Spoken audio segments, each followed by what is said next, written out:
Sheesh. Sheesh. Man. Since it's a late night, we gon' chill. Let's chill.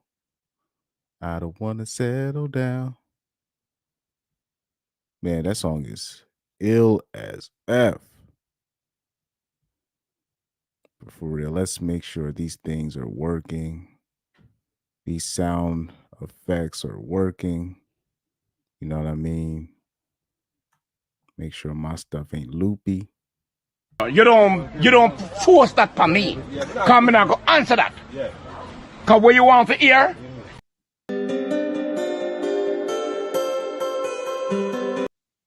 Oh, these are some sick loops. All right. What's this lo-fi loop right here?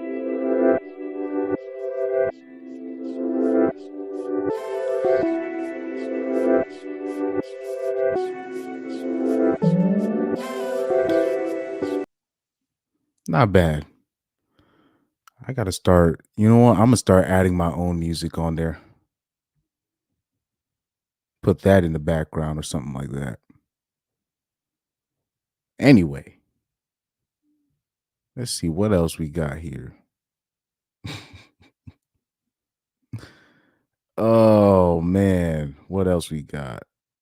What else we got? What else we got?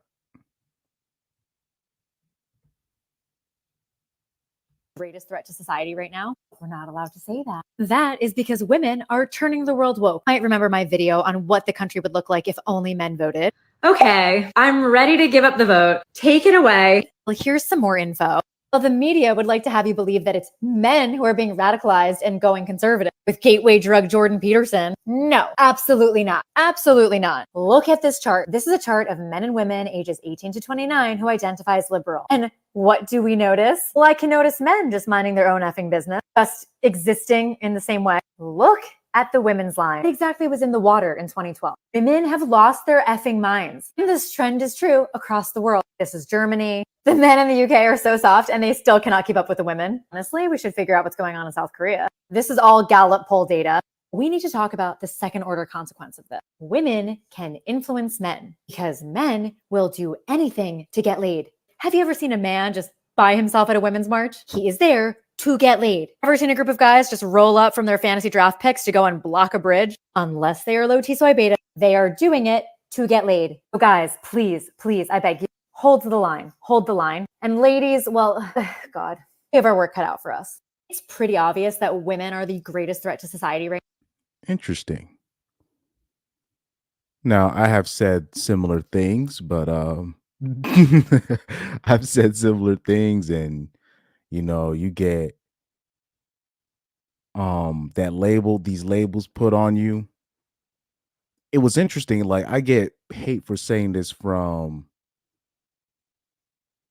the angles is interesting because I take a similar angle on these things, and obviously the female libtards get so mad at me. And then on top of that, the conservative men on the other side get mad at me because when I'll literally say, guys, like they'll make fun of, like, when they say, oh, or all they mistakenly think that most black men are liberal. They're not. But because damn near all black women are liberal or seem to vote liberal, most men are going to follow suit. And I don't know why people don't understand this. But I'm like, just give it time. I said, you making fun of those ninjas now. I'm like, y'all gonna be doing the same thing. Y'all complaining about you can't find the ladies you want on your program, and they're all voting liberal, and then they're looking at the dudes growing up in high school, and all of them are non-binary and all this. I'm telling you, women set the pace for these things. They set the pace, and men are going to follow suit because they want to get laid. And I said, look, man, I'll be shocked if look, man. I'll be shocked if I don't end up I'll be shocked if I end up being wrong about this. But I'm literally looking at the next generation of dudes. These ninjas is painting their fingernails. You got these we got we got Negro pro athletes painting their fingernails and all this nonsense. Them wearing bonnets. We got and then on the white dudes, the younger dudes, they sitting there identifying as non-binary, all this stuff. and the conservatives they're just confused. They're like, how? I'm like, guys, they're just following suit. They're just following suit because really women set the pace on these things, what they accept. They set the pace on what they accept. If soy boys is what they're looking for and that's what they're setting up, that's what's going to happen. Now, what's interesting, a lot of particularly American women, they complain about, man, where's the lack of masculinity and all this stuff. I'm like, you guys you've set the stage for this. You voted for this. This whole thing about equality and all this stuff, bruh, the minute that you ask for equality, chivalry does not exist. And you'll try to explain this in layman's terms, but particularly with because it's not that I hate liberal women, it's just the liberal women in America are a special type of evil, meaning this. They're convenient liberals, right? Liberal, they want you to be liberal on how you think and all this stuff. They want to have this whole liberal mindset, but at the same time, they still don't want to pay the bill. They want equality, but they still want the man to pay everything for everything. Because at least when you're talking about the feminists from the Nordic regions, at least they understand, okay, part of asking for equality is also they don't mind paying a bill or two because they know that's part of the deal. You know what I mean? But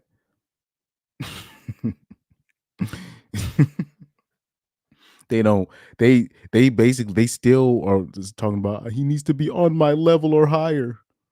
And I'm like, so what is the point in putting you in these positions if you're not gonna take the responsibility that comes with being in these higher positions of authority? You part of being a boss is you footing the bill, and not only footing the bill, you feeding the whole tribe.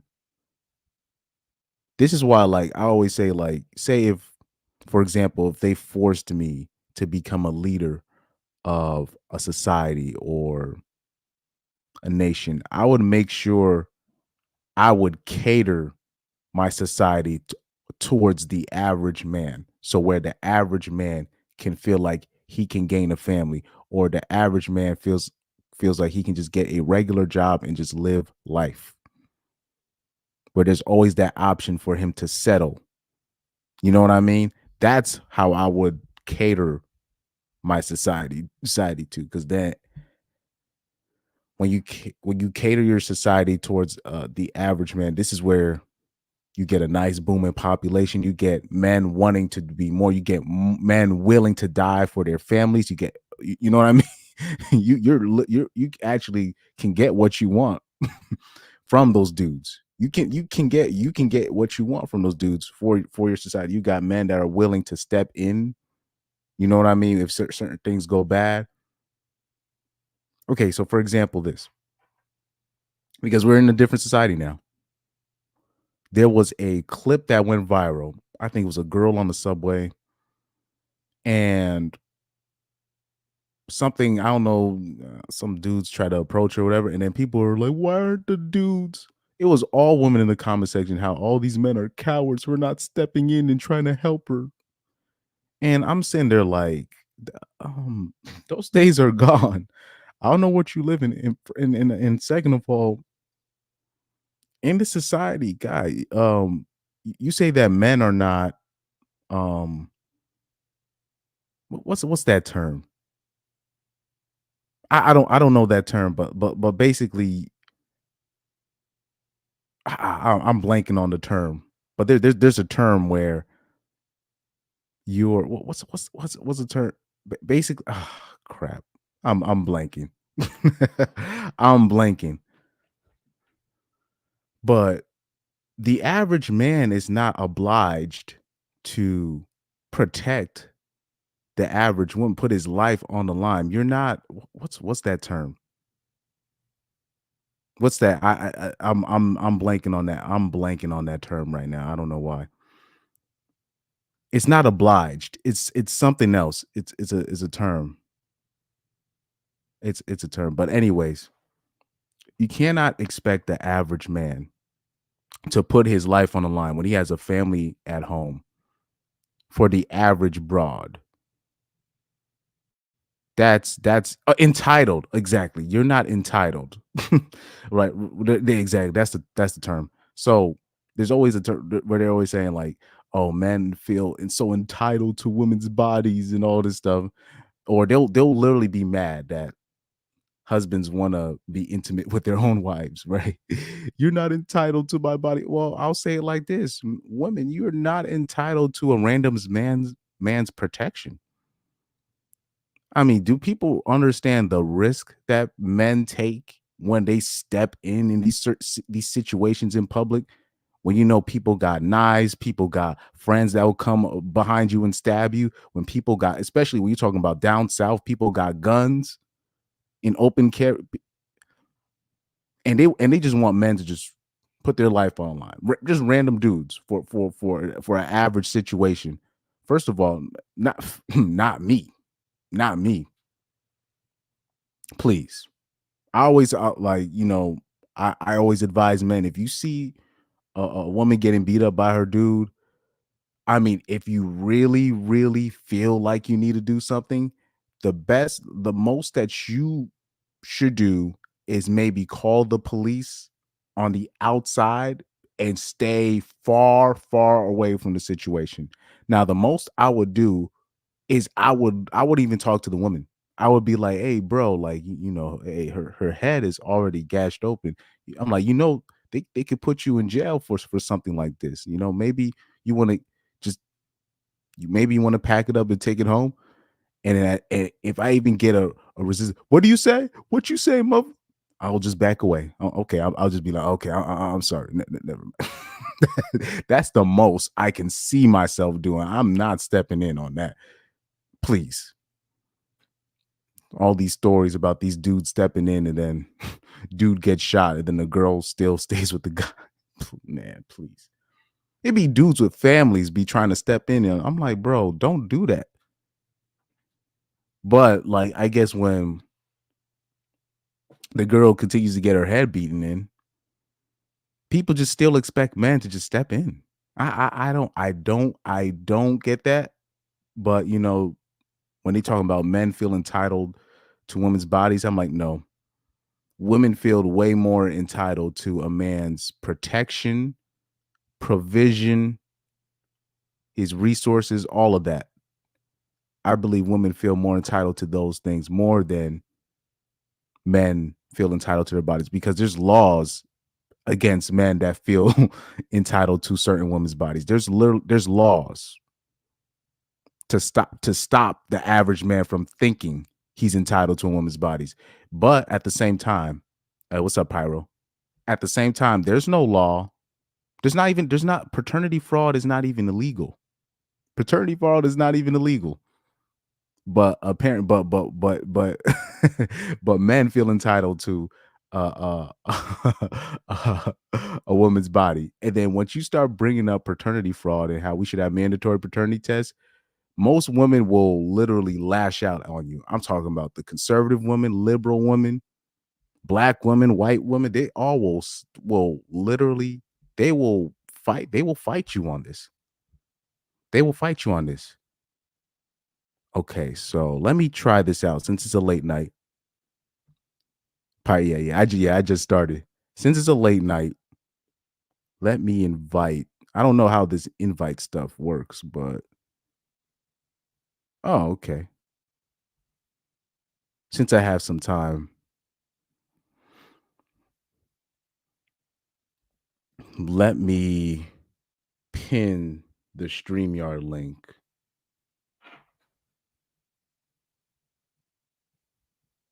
Let me pin the StreamYard link, see if some people can come through.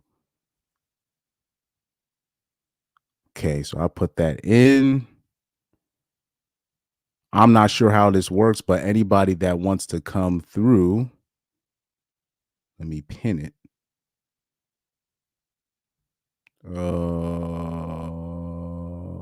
Let's see here.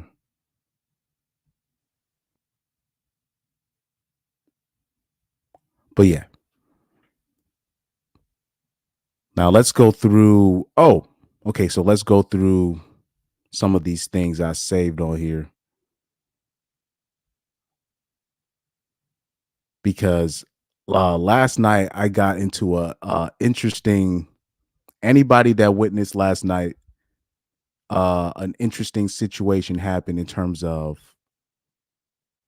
we talk about male and female friendship, right? And oh no, don't take your time. You can come in. You can come in whenever you want, because I'm only gonna do this for about until like well, probably about an hour and a half. I'm not gonna do no 3 to 4 hours like I did yesterday. I'm just gonna do like 2 hours tops. I'm gonna do 2 hours tops because there's no specific subject. We're just going on to the can men and women be friends. And what I was talking about yesterday with the user Sweetie T, right? Sweetie T. And for some reason, every time I bring up this man and women friends can be men and women can't be friends, is always a lady.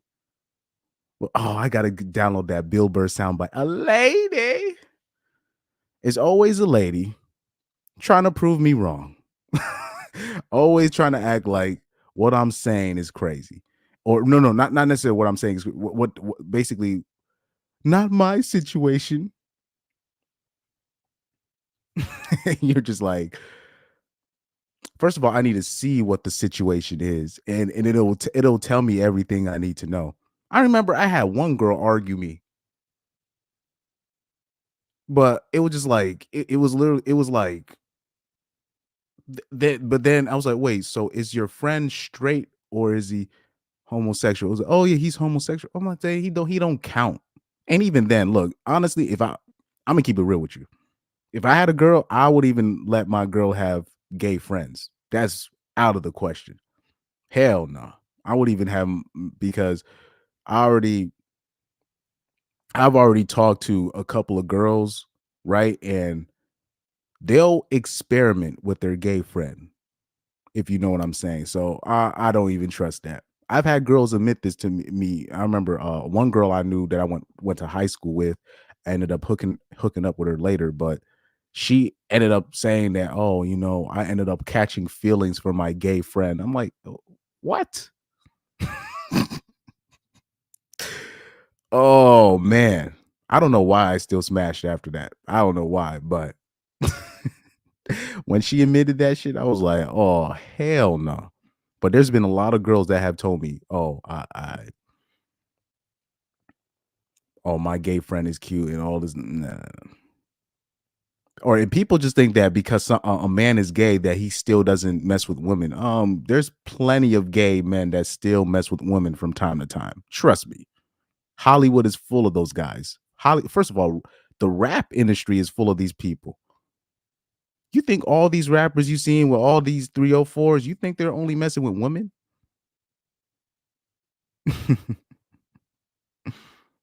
Said this is a question I could never answer. But you'd be surprised. I'm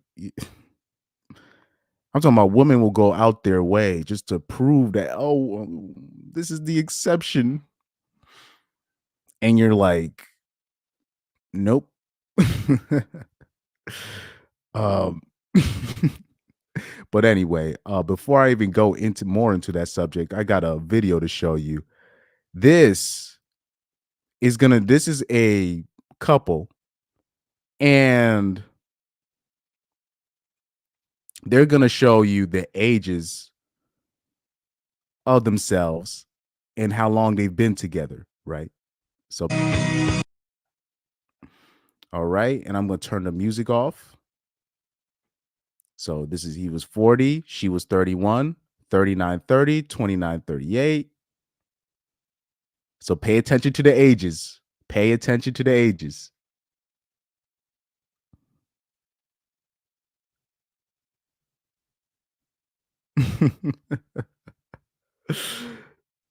Wow. So they've known each other since he was 24 and she was 15. Now,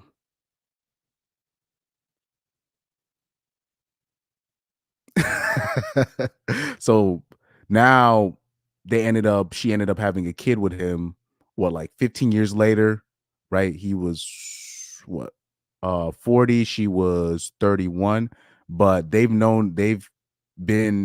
had a relationship since he was 24 and she was 15, right?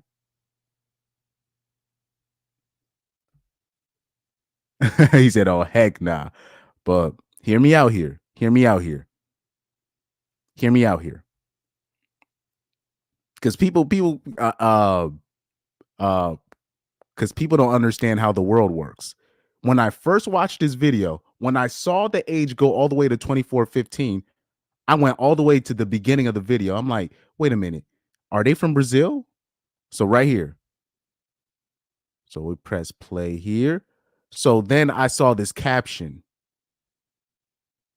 I saw this caption right here. And I was like, I don't know, is that Portuguese? So then I do some Hoje gente, because it doesn't look it does not look. I was like, that doesn't look like that's not Spanish. I'm like, is that Portuguese?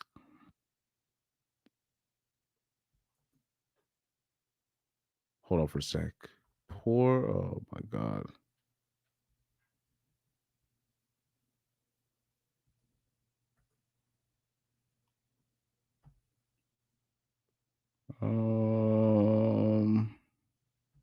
So right here, let's get this Google Translate thing going. Oje a gente. Because I'm like, I know this is not Spanish. It's not Spanish. It's definitely not Spanish.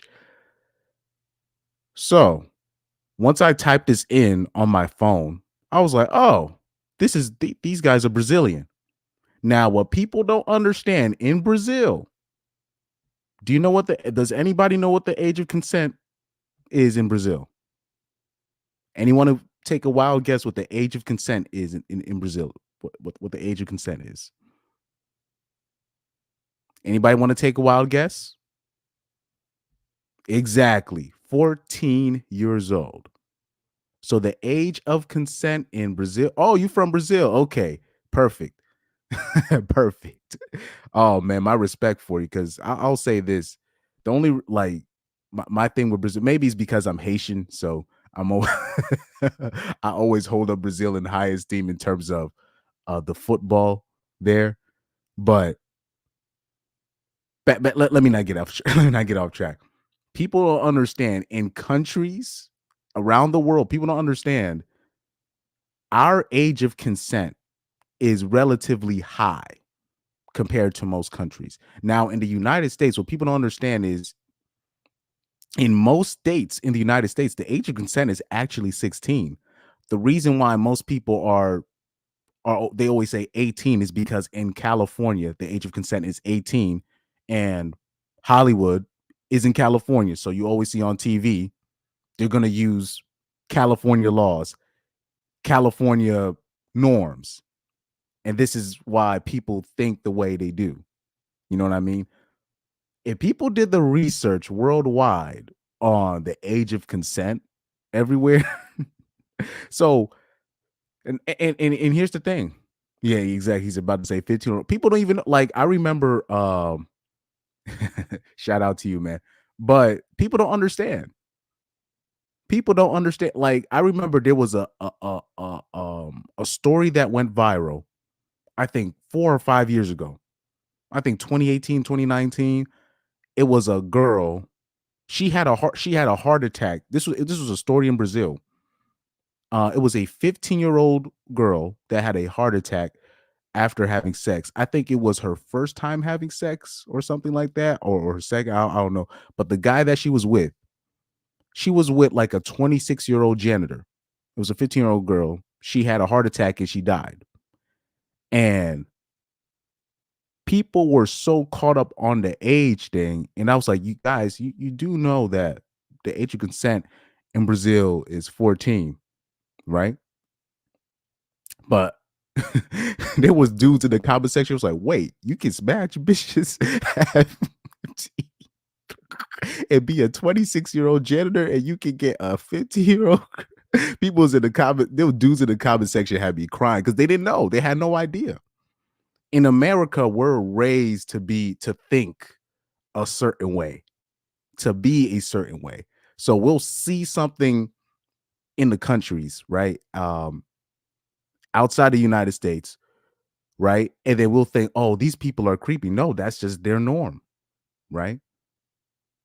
This is why I said I don't see no foul play here, in my opinion, because if the age of consent is 14, it is what it I mean, it is what it is. That's their laws over there. That's what they do. Now, most men are not gonna have the balls to be like, well, I don't see a problem with this. Because I honestly, I don't see a problem with this. But they thought they were making a beautiful exactly. That's their culture. They thought they were making a beautiful, music video type. I'm not playing the music in the background for copyright reasons, but that's their norm. That's their norm. And by the way, when it comes to Brazil, one of my favorite footballers that never really panned out. Well, not panned out. He's still a legend. My favorite, one of my favorite Brazilian footballers growing up, who I was watching was Adriano, right? Striker. He played for Inter. He played for I think he played for Inter, and then but before that, I think Chievo or Fiorentina on loan. I don't know. I forgot. And then I remember then he made a move to Roma, and then he ended up going back to Brazil. But basically, then basically his career went down the hill after his father died. But you know what's interesting? One of the main reasons why I love Adriano, on top of that, his personality. If you ever see like his interviews, he sounds like he could beat the hell out of somebody up. He's probably the strongest footballer I've ever seen. He's probably the strongest footballer just off of pure strength that I think I've ever seen, honestly. Just off of pure strength. He was just ridiculously strong. But not only that, he had everything. He could dribble. He had a wicked left foot. He had power behind his shot. He could dribble. He could shoot. I mean, he had everything in my opinion. But he was ridiculously strong. Like it was ridiculous. Like I used to think I could do those things when I was playing, but his strength was a different level. He got depressed. Yeah, exactly. He was gifted, very gifted, very gifted. But let me give you an example. Because when Adriano talks, he sounds like a boss when he talks. He sounds scary as hell when he talks. Hold on for a sec. Adriano interview about moving clubs. I don't know if he was I think he was talking about his agent or something. This one right here, why he left Inter Milan. I remember seeing this via Instagram. I'm like, man, this ninja sound like when Adriano talks, he sound like he could rob somebody, like for real. quando eu voltei da Europa, né? E eu peguei um tempo para mim, né? Ninguém entendeu. Não importa dinheiro. É óbvio que o dinheiro ajuda nós para a gente sobreviver, ajudar nossas famílias, né? Fair use, fair use, fair use. Itália, até o pessoal me perguntou, pô, por que você largou o futebol? Eu falei, porque as coisas foram acontecendo assim tão rápido na minha vida que às vezes é difícil você também lidar com He gives that energy that he could rob somebody. I don't. Maybe it's just me. Maybe it's just me. But he might be the strongest footballer I've ever seen outside of Solomon. What's that guy? That Colombian. This is this Colombian that I saw. There's this Colombian that I saw. He said this dude looked like he beat your ass straight up. I'm telling you. I remember seeing clips. It'd be like Maldini and Nesta each trying to get the ball off him, just off of pure force, and they just can't do it. Like him with his back, him shielding the ball with his back turned. I cannot believe it. You know, Inter Milan at one point they had Zlatan, Adriano, Balotelli. They had all these forwards at one point. These are like one of the strongest players in terms of when it comes to just with their back with the ball. But at the same time, they can all dribble. And like these people, like they were fast, strong, and they could dribble. Balotelli had all that. He was fast, strong, could dribble. Zlatan, same thing. Probably not that fast, but he was great at dribbling, and he was strong. Like Inter at one point had these really ridiculous gifted forwards, and they had one more player on there that I'm blanking on his name, but he was really good. I remember, they had Obafemi Martins at one point. I mean, they had some ridiculously just weirdly gifted strikers that they had at one point. You know what I mean? I was trying to think the other strong soccer player. Oh, I think if I look him up, what's his name? Solomon Rodon. That's one of him. Lifts. DeAndre Yedlin. Yeah. So Solomon Rodon was one of the strongest players I've ever seen in my life, too. Jose, what's his name? Okay, Solomon Rodon. So right here, this is a clip. This is a clip from the Premier League, right? I want you guys to take a look at this, because people don't realize how strong some of these players be. So strong, you'd be like, God damn. So right here, they're gonna show the replay. DeAndre Yedlin, he lifts him over. He literally just he jumped all over Solomon Rondon, and he just carries him like he's nothing. And DeAndre Yedlin's not like a small right back. He still got some strength on him, but he just lifts him like he's about to bust his whole head open, and he just adjusts. He literally adjusts him midair, like you, like he was weightless. That's also one of the strongest people I've ever seen. But obviously, probably, the right answer is Messi, because Messi, I've seen players literally try to rugby tackle Messi, and he still can't go down. So I got to respect him off that. And you know what I mean? But Adriano's probably the strongest footballer I've ever seen. Definitely miss him. He was a really gifted player. Anyway, back to this topic. I see nothing wrong with this. I see nothing wrong with this. Guys, this is what I always try to tell people. You guys got to learn about other people's cultures. You need to travel out more. You need to travel to these places. There's even places in Europe. And also you need to study the history of this country when it comes to the age of consent. And if you have I mean, like you have like the normies today, they already have a problem if the guy's like 30 and the woman's like 19. They already have a huge problem with that already. Now, if they looked at the history of this country in terms of the age of consent, people would lose their mind. People would lose their mind, man. People are not ready. People are just not ready for the truth on that end.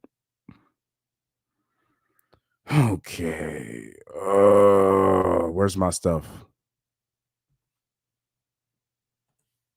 My topic should be saved. What's going on here? Here we go. So, when we talk about these platonic relationships, platonic friendships, let's take a look at this. Because I have a couple clips to show you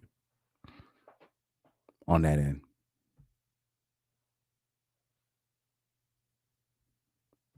Said people in Colombia and Brazil are different from the Central Americans and they're just people in particularly South America. They're just built different. Some of these people they're built differently. They're just built differently.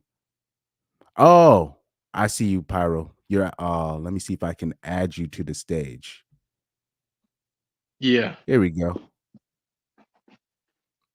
Hey, Yes, Pyro, good. how's it going, man? Everything is good. Is going well, man. I just finished working, so finally I can actually talk to you now. Nice. You're the first person I've ever added on one of these things. So this is the first time me doing this. You know what I'm saying? So this is beautiful. This is beautiful. I just wish I had like a sound bite to give you or something. Let's I'm gonna play this video because I don't know, Pyro, were you there when I showed you the video of Joy Taylor and Taylor Rooks off of Twitter when she was talking about how she doesn't trust if she wouldn't trust her man if he doesn't see the value in female friendship. Did you ever see that clip? Oh shoot. Oh. We'll wait for Pyro to come back on that. But I remember I had showed a video of Joy Taylor, and I might show that next, where you'll have these videos where you have women shaming you as a man if you don't have a female friend or if you don't see the value in having a female friendship. And this is one of these videos right here. Let's put this full screen. See if I can pause it on time. Here we go. Man doesn't have female friends, I don't trust them. Hear me out. If a man is not able to have platonic relationships with females, that means I cannot trust you. You can always tell a boy who has no female friend. They don't know how to talk to females. They don't know what kind of subjects to bring up. They think that there's a certain criteria or a certain topic that you can only use with females. They normally only flirt with females when they're around them, and they're very misogynistic in their way of thinking. Now, boys who have females as friends normally can talk to females, be in the same room with females without flirting with them, usually have standards, I'm not gonna lie. And getting females' attention isn't that big of a deal to them because they get it from their friends. Female touches and female conversation and talking to them does not arouse them unless they actually are attracted to that girl. Boys that don't hang out with girls can't do that because they don't know how to interact with females. All they look at us as is something to fuck. Also pay attention to how they interact with their friends. They treat girls like guys. A man doesn't have female friends, I don't trust them. Hear me out. If a man is not able to have plates. Hold on for a sec. Let's. Yeah, I'm gonna use. I'm not. Did my stream go down? I don't know what happened. Let me see. Let me try. Yeah, I can hear you now. Like everything was mute a while ago. Oh, okay. I don't know what happened. Let me keep my monitor on my end. I haven't used a monitor because I haven't needed it. But let's check this out. Did you just hear this video right now? Yeah, I just heard it. Oh, okay. So you heard what she said though, right? Not all of it. Like I heard a part of it, and then it just stops. Oh, okay. I'll play it one more time. I'll play it one more time. Platonic relationships with Here we go. Start from the beginning. friends, I don't trust them. Hear me out. If a man is not able to have platonic relationships with females, that means I cannot trust you. You can always tell a boy who has no female friend. They don't know how to talk to females. They don't know what kind of subjects to bring up. They think that there's a certain criteria or certain topics that you can only use with females. They normally only flirt with females when they're around them, and they're very misogynistic in their way of thinking. Now, boys who have females as friends normally can talk to females, be in the same room with females without flirting with them, usually have standards, I'm not gonna lie. And getting females' attention isn't that big of a deal to them because they get it from their friends. Female touches and female conversation and talking to them does not arouse them unless they actually are attracted to that girl. Boys that don't hang out with girls can't do that because they don't know how to interact with females. All they look at us as is something to fuck. Also pay attention to how they interact with their friends. They treat girls like guys. A man doesn't have female friends. So we are now in the era of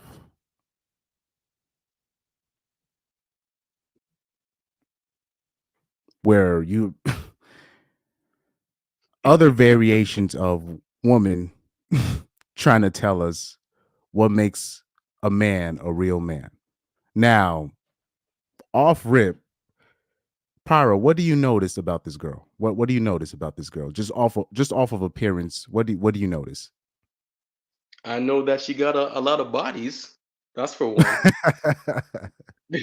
The second thing is, I know that she getting smashed. She knows her male friends want to smash her, but doesn't want to commit to her or give her what she wants. So But I know. Huh? but physically on her face, what do you see on her face? If you can see it, I don't know if I can zoom in, but what do you notice that's on her face? I don't know if I can zoom in. I'm gonna zoom in. I'm gonna zoom in. I can't see it well, but let me see if I can. I'm gonna zoom in at like. Oh shoot! I don't know if that's too much, but I don't know if you guys can see it. But she got that the septum ring. Yep, the bull ring. the septum. Oh, So what should I call it again? Bulls are very uncontrollable, rebellious, and hostile. So that's why I call them that, bull rings. we gotta You can't control them. You cannot control them. we gotta come up with a specific name for these septum rings. We gotta come up with a creative name for it. I don't know what it could be.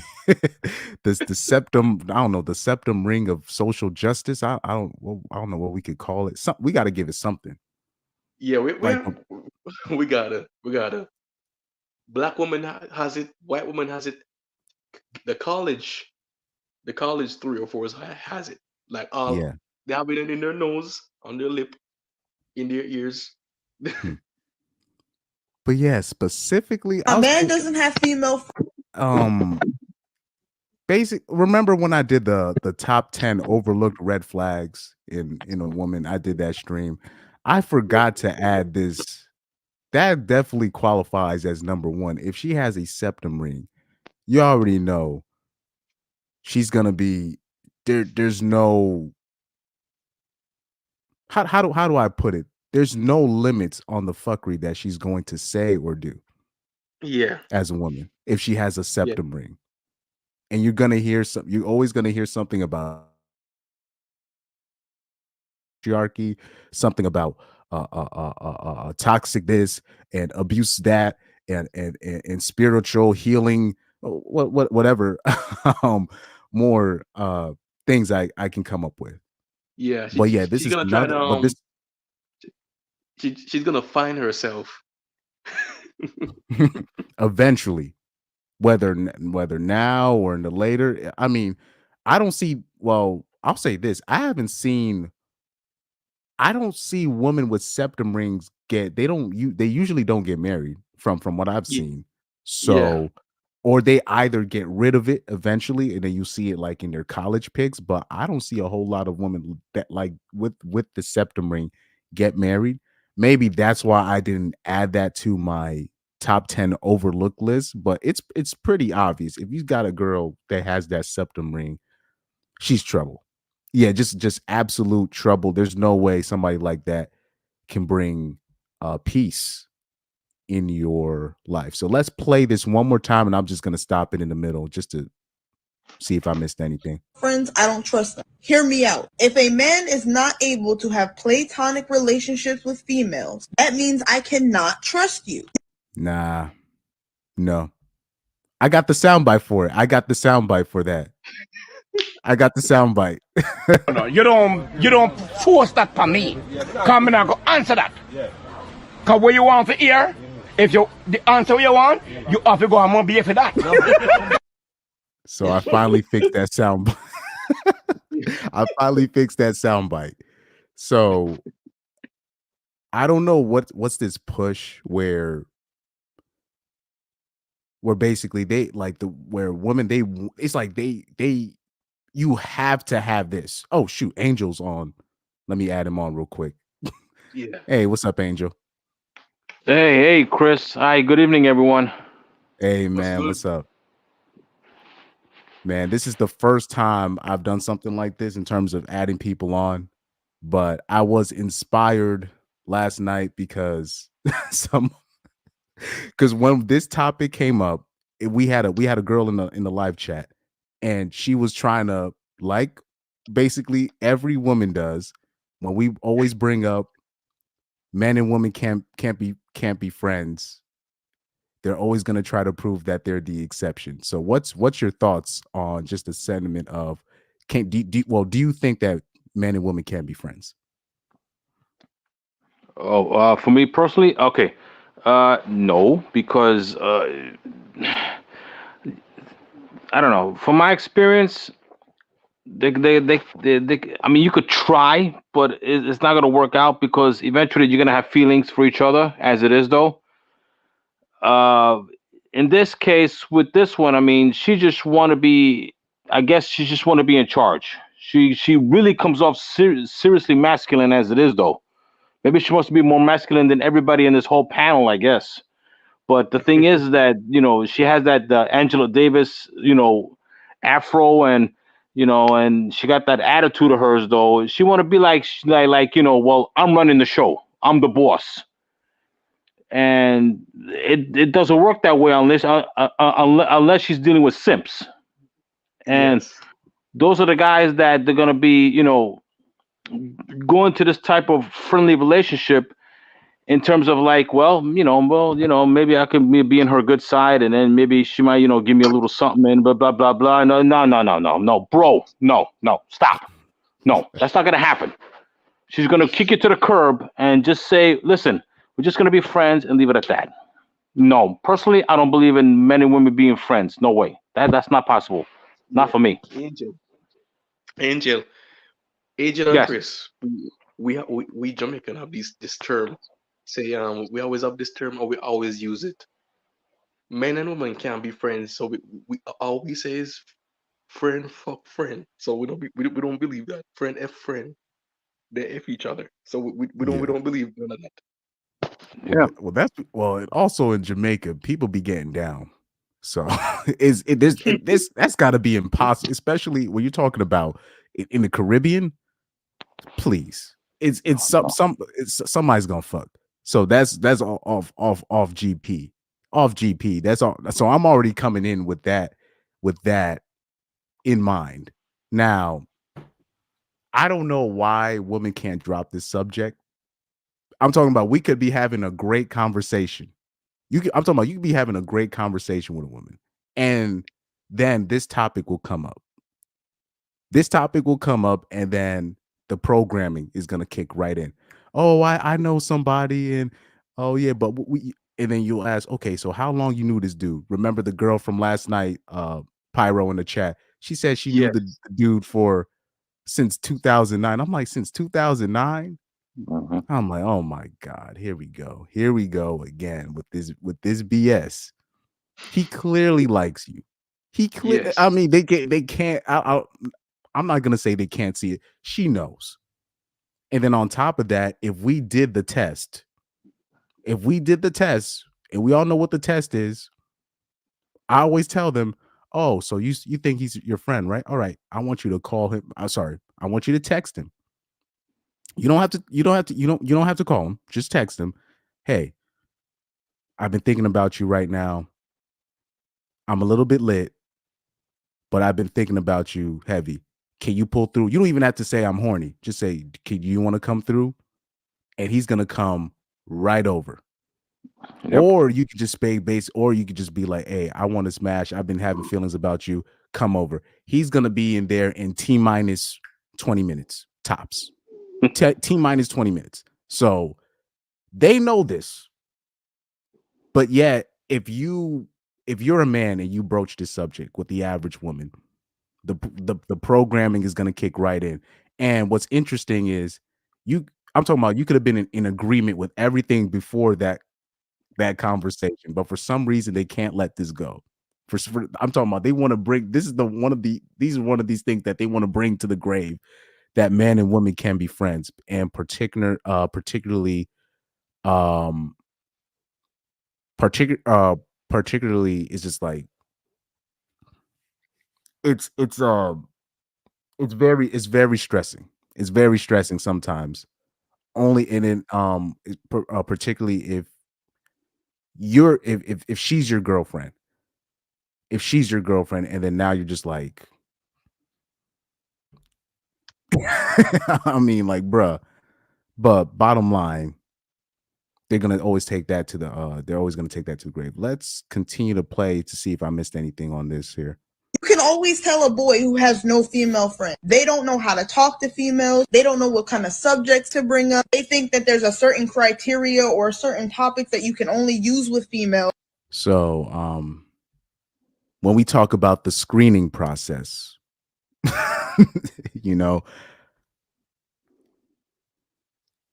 I don't think that's the smartest screening process to find out if your man is socially adept or socially adept. I don't know the term, but I don't think that's the best screening process. You know, if you ask the average woman, how do you know that your guy's a real man, and how do you know if he can do this or that? They're always going to give a lot of various answers or a programmed answer. You know what I mean? So just off of what she's saying, she's already eliminating 80 to 90% of the men, because let's be honest, most men are really not, especially nowadays, they're not trying to be overly go out their way to have a female friend, especially the dudes coming up today. Now, more women are socially ahead of most men. So it's only going to be a few men that knows how to navigate the social realm, especially when it comes to talking to women. So by the time you find the dude that pass all these check marks that you're listing, that you're listening, right? By the time you find the dude that passes all these check marks, you're dealing with a dude that's probably that's having sex with multiple women, because that's just going to be natural. Because a woman that finds a guy that's that socially adept, that's the life of the party, right? That's very socially, who's very popular. It's going to be impossible for a guy like that to just be sleeping with only just one woman. So that kind of a screening process that she kind of put out there, that's not going to work long term. But you know, with her, have at thee on that end. They normally only flirt with females when they're around them, and they're very misogynistic in their way of thinking.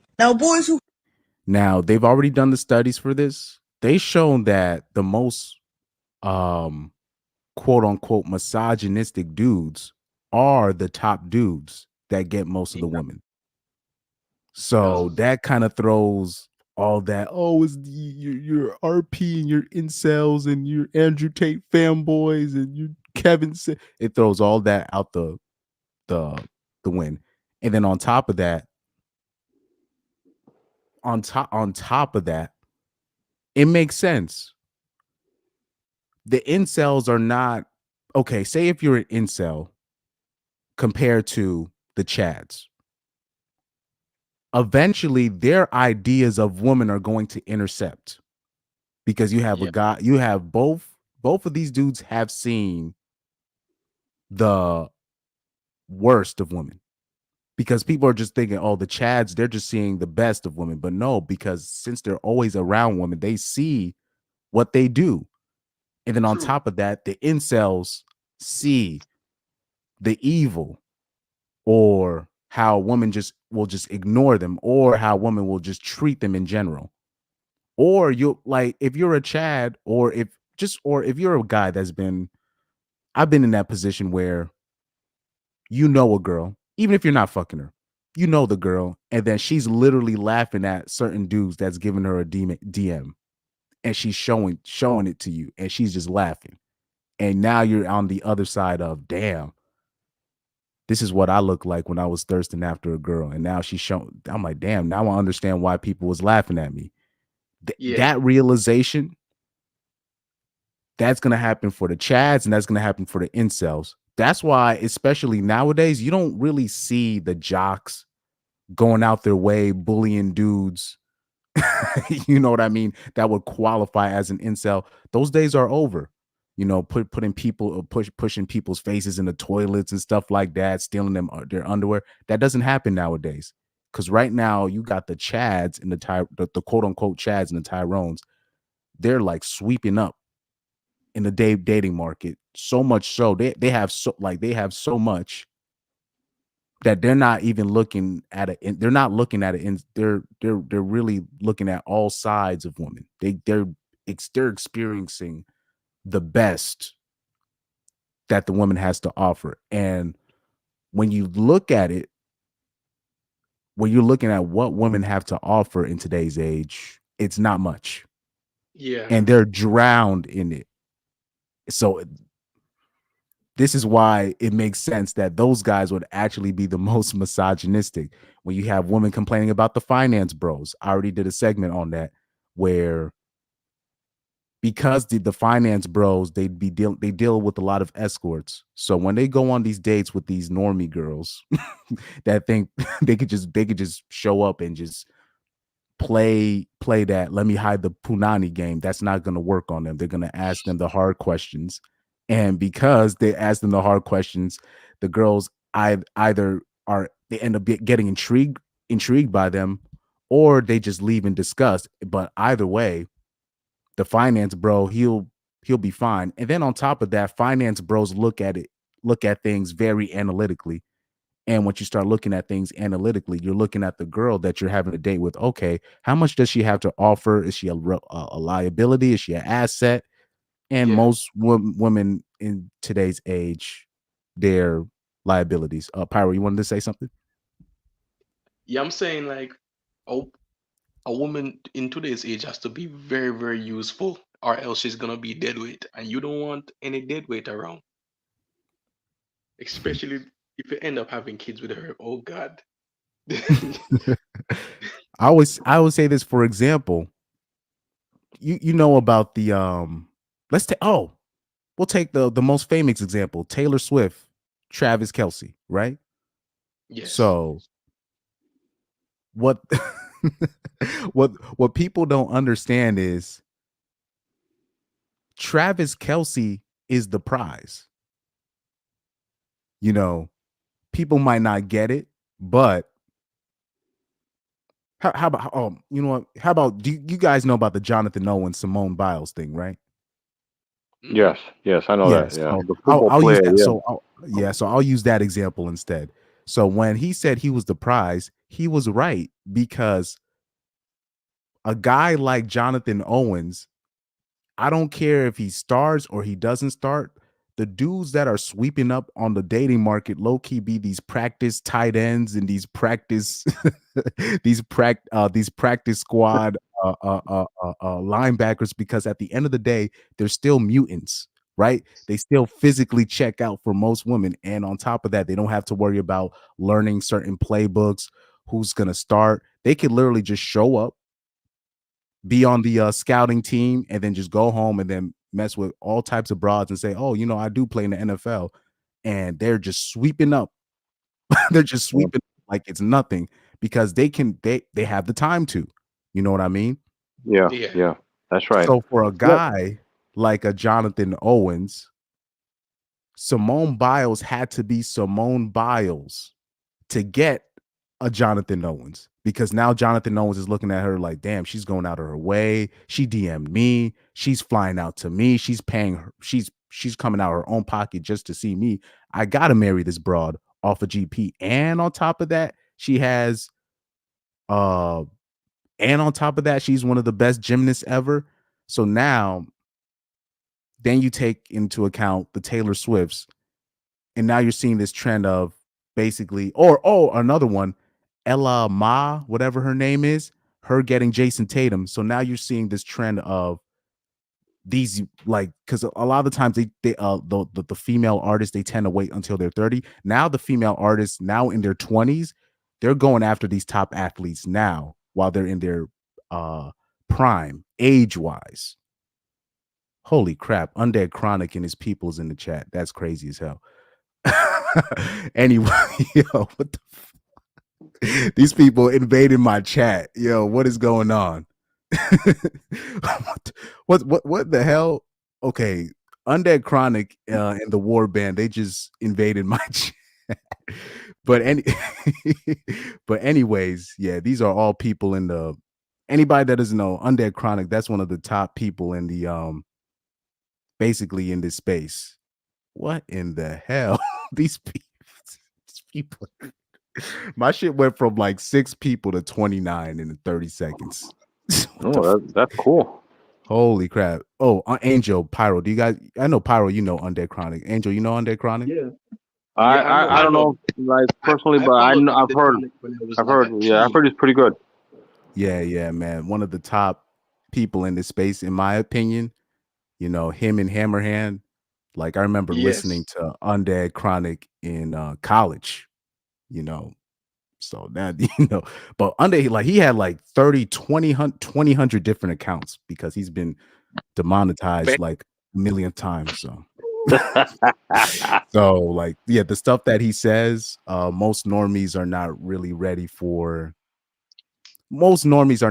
the truth in general, but he's one of the main guys out here.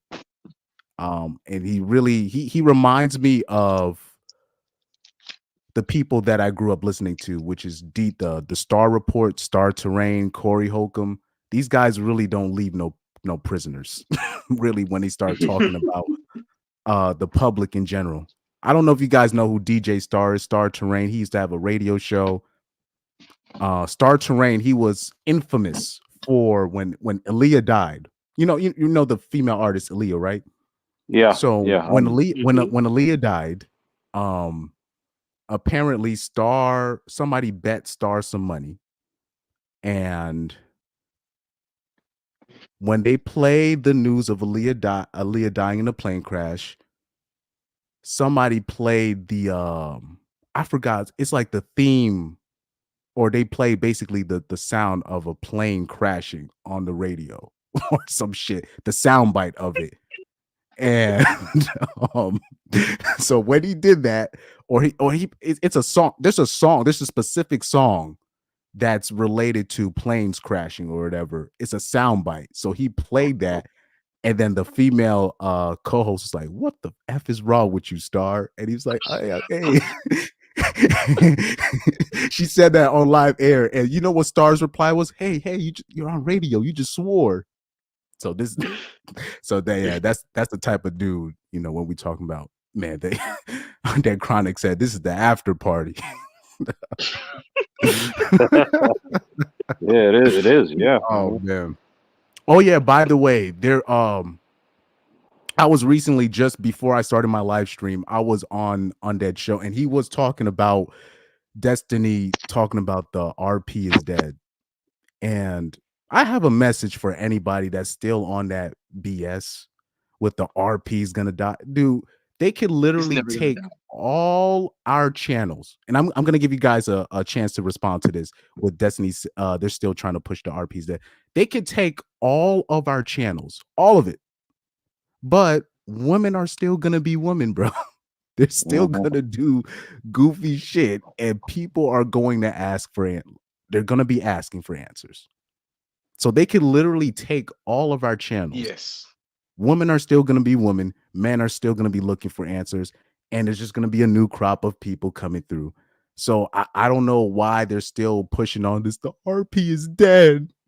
And I hear, even not just the liberals, but conservatives as well. They're done. They're like, okay, guys, The it's conservatives. yeah, the conservatives. I like to call them the tradcon artists. You know what I mean? Like, women are Chris. still gonna be women. Oh, Angel, I'll let you go. Yeah, Chris. I mean, he goes around saying, RP's dead and all that, but I think the only thing that's dead is probably Destiny's sex life after what just happened to him. So, yeah, that's it. And the only thing he's got left is, complain. Well, that's what you got for being a simp. So, hey, that's his problem. But anyway, Zero sympathy. Zero sympathy. that's Yeah. right. At first I had a sliver of sympathy because I really feel bad for Destiny. There's no way as a man you can survive being humiliated like that. But at the same time, the way that he really goes hard on us in this space, when he came out with that announcement with the divorce and all that, even after going on a basically a world tour trying to prove us wrong, he ended up proving us right a million times over.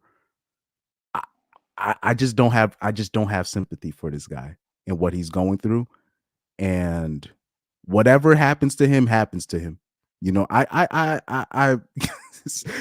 because what people don't understand, I see some people in the chat, they're like, nah, don't ever feel bad for a guy like that. And I remember seeing that particularly with Undead's crew. Just don't feel bad for Destiny. He brought this upon himself. But I be feeling bad for some of these guys, man, because I just can't see myself as a man even coming close to doing the stuff, saying the things that Destiny has done. I no, just as a man, but I'll say this: whatever heel turn he decides to do and talk about, whatever he goes through, and then he starts complaining about, meaning whatever he's going to go through in the divorce process when it comes to his assets, what Melina's going to take from him. I don't want to hear no complaining from him. He needs to just take it like a G, like he takes his wife doing all types of other things. Take your L like a G. Yes. And I would love for guys like that go out their way to shit on the RP. I would love for guys like that, for Destiny to give a public apology or something like that, and just be like, look, like I need from the Matt Walshes, right? Not Matt Walsh, Steve Crowder, these people. These people need to publicly apologize for the things they do. And the public apology should not be the end of it. That should be the start of it. You know what I mean? But that's just me, in my dream world. I would love for these guys to literally begging for forgiveness, not just off because I love them to do that, but it should be required because of the shots that they've taken at this space. You know what I mean?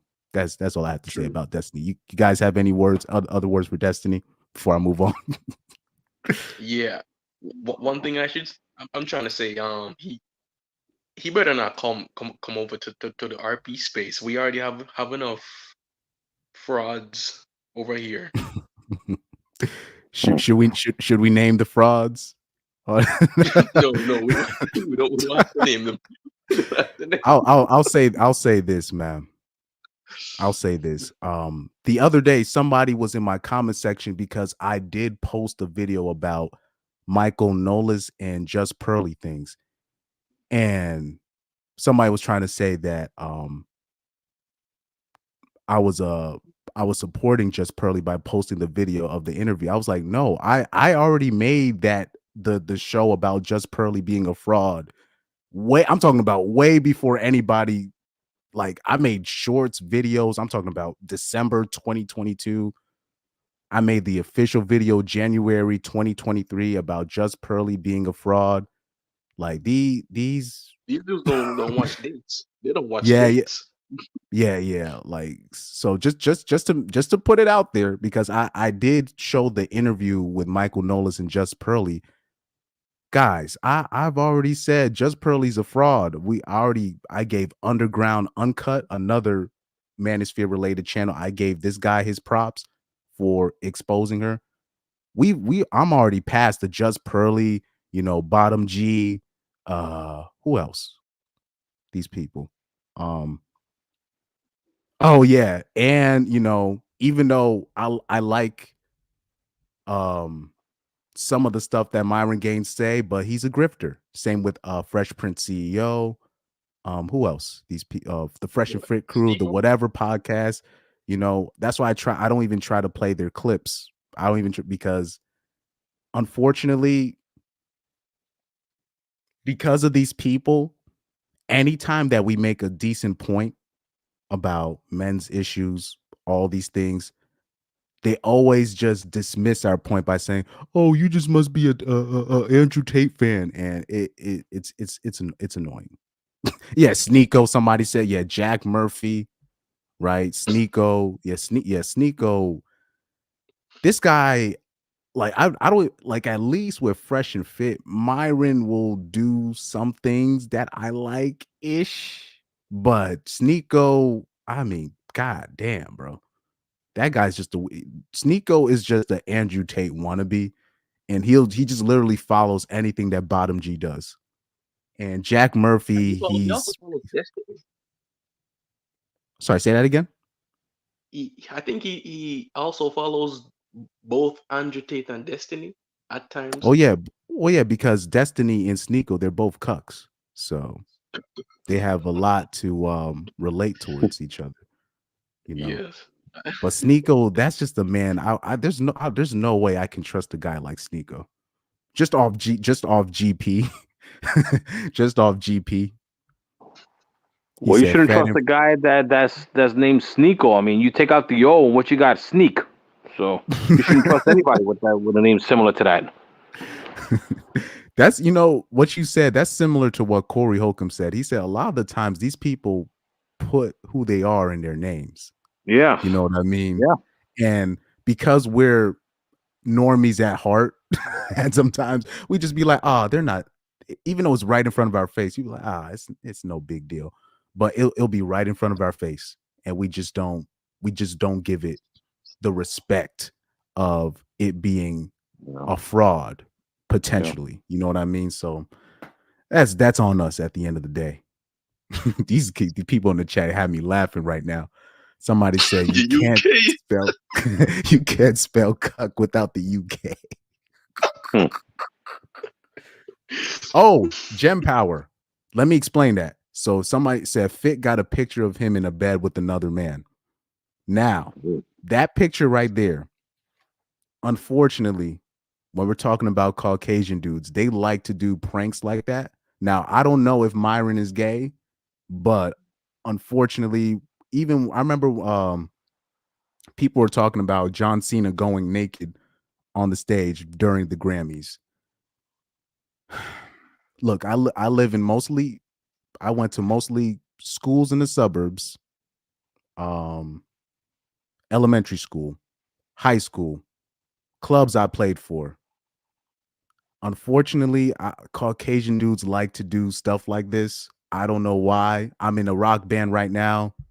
Same thing. They like to do these pranks. This is why I don't like getting drunk. just in general, because they be doing pranks like that. So I'll give Myron the benefit of the doubt on that end, but that picture looks bad. There is a pic. Let me bring up the picture real quick. Let me bring up the picture. I know the picture he's talking about. I saw that. So I'm like, yo, that ain't looking good for you, bro. Let me see that. Myron Gaines picture with a man in bed. Because let me see, because I saw that picture. Oh man, they're not finished. Wow. Oh, so okay, this is not the official picture, but these are one of the pictures. These are one of the pictures. This is one of the pictures right here. But they don't that's not the picture I'm looking for, but there's literally a picture that the pro blacks the pro blacks, because they that they found.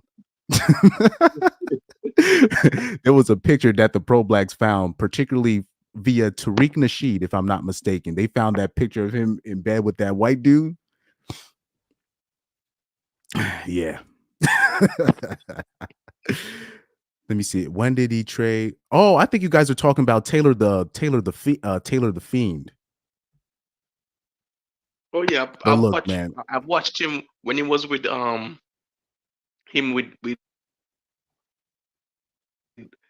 Chronic and Remy the Party Frog at times.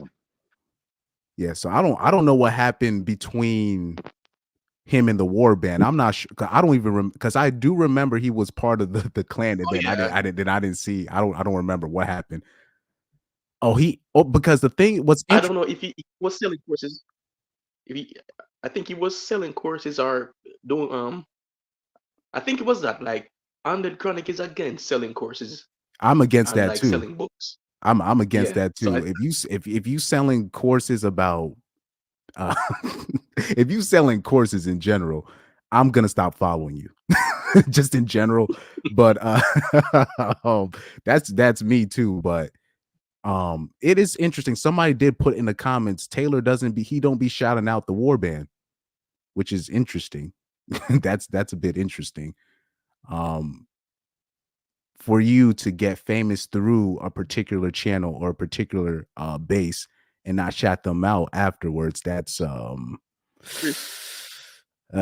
suspect behavior. He didn't do it. I think I'm gonna speculate here. I think the reason why he didn't do it is because he's ashamed of what he did. Yeah, you know what? Yeah. People underestimate shame. Because if you look at it, he kind of screwed over Undead Chronic and the rest of the war brand by selling something like either courses or some kind of books or membership, some kind of membership, something. And Undead Chronic is completely against that, so he has to stay far away from that. Yeah, I remember. What's that? This African dude off the Roommates. I'm blanking on this. Hafiz. Mm-hmm. So I remember he was talking about because you'll see some of the those channels that get famous a little bit and then they start racking up some fame, and then you're like, okay, I see what they're talking about. And then as soon as that little commercial that they run, oh, buy my course to to discover your inner lion or something like that. I'm like, oh my God, here we go. Like, and I'll say, look, guys, even if people disagree with me on that end, guys, you can't be making fun of women for talking about woo-woo magical thinking, and then at the same time, I'm gonna buy a PUA course on how to pick up women and all this stuff. That I'm sorry, that's that's not gonna fly. That's just not gonna fly. Especially the PUAs when they're talking about, I'll pick up, do my course to pick up women and all this stuff. I remember, I think with Fresh and Fit, these guys saying that they charge, it's like something crazy It's like something like $2,000 for a private call. Just for a private call, it's like $2,000 or something crazy. Nope. It's like a crazy number like that, and you're just like, yeah. But at the same time, they're in Miami, so Miami is notorious for scamming in general. When you talk about the men and the women, so. Hey, Chris, Yes. Chris, Yeah, what's up? $2,000 to call who? I don't. They need to explain that. They need to explain that. Well, it better be $2,000. It better be the world leaders, or it better be some sexy ass woman though, because 2,000, man, that's. It better not be to call Fresh and Fit. That's for sure. Guys, Chris. Yeah, what's up? Imagine spending $2,000 just to talk to a dude on a phone. Like, if that doesn't sound pretty gay. Maybe that sounds too gay. Yeah. But even like the Fresh and Fit fan base in general, these guys are, maybe it's because they're kids. Low key, a lot of them are kids, but I don't even want to talk about Donovan Sharp. He's pathetic, but I think that's his name, right? Donovan Sharp. Yeah, Donovan. I used to watch. Yeah, Donovan. Yeah, he's just embarrassing to talk about. So I'm not even gonna talk about him. But let me direct my energy to the Fresh and Fit fan base. These kids are not like they're very lost. These are some very lost people. They're very, very immature. Yeah, they're gonna need some help. They're gonna need a lot of help, and I don't think Fresh and Fit, the channel, really helps with what they're really looking for. You know what I mean? But in terms of Donovan Sharp, Jesus Christ, man, Donovan Sharp, oh Lord have mercy. I mean, this guy, he's embarrassing. He's just an embarrassing person in general. Let me copy the StreamYard link real quick. I'm gonna put that out there. Let me see. I might add one more person on here, but when it comes like Angel, do you know who Donovan Sharp is? By any chance? No, I'm not familiar with him. No. Yeah, I know. I watched him when I was a teen. Yeah. He's embarrassing, and unfortunately, the PUA community has been they've been a real black eye on the RP space. So yeah. Don't even waste your time describing him. Forget it. Yeah. Damn, Undead Chronic came in as soon as he saw that link, man. So we're gonna get Undead Chronic in on this. Holy shit. Here we go. Bro, Donovan Sharp married a 44-year-old fat single mother white woman. And he's out here talking about how black men need to do this, black boys need to do this. Bro, you marry a 44-year-old fat white woman with a kid? Nah, no coming back from that, man. True. That's only the tip of the iceberg, bro. I got a video. Like, he took down his video talking about one of his many live streams. He took down after I made the response. Quote, I know Devin's been run through. I know Devin's been with dudes bigger than me. I know she had tons of guys up in her. End quote. Yeah. And that's who he married. In front of Pearly things. Dude, when I see, I'm not sure how many guys are black in this chat here, but when I see like all these black guys standing Pearly things, I'm like, white women have been are the natural enemy of black men throughout human history. Like, why did these black guys get attacked? Because a white woman said some shit. Mm-hmm. And they're out here with like, oh, Pearly thing's my queen. Bro, it's an albino giraffe. Why are you, why? I'm sorry. It's your show. I'm sorry. But even we've talked about this. The law, even most of the laws created are centered around white women lying on black men. Mm-hmm. So just in general, so even just in general, you look at these laws. So now you got to look at it today. When you look at Just Pearlie's situation, when you look at her Me Too story when she's talking about her black head coach, black coach when she was in high school. Yes, That she's saying like we worked out and then he like graped me or like tried to grape me or I think he flirted with her, but like she like her dude. If I had 3 million or 4 million, what the fuck it is, subscribers, and people knew my face and my name, and I said my high school football coach touched my ass, and I'm just saying it because I just want you guys to know, that person gets found and that person's life gets ruined.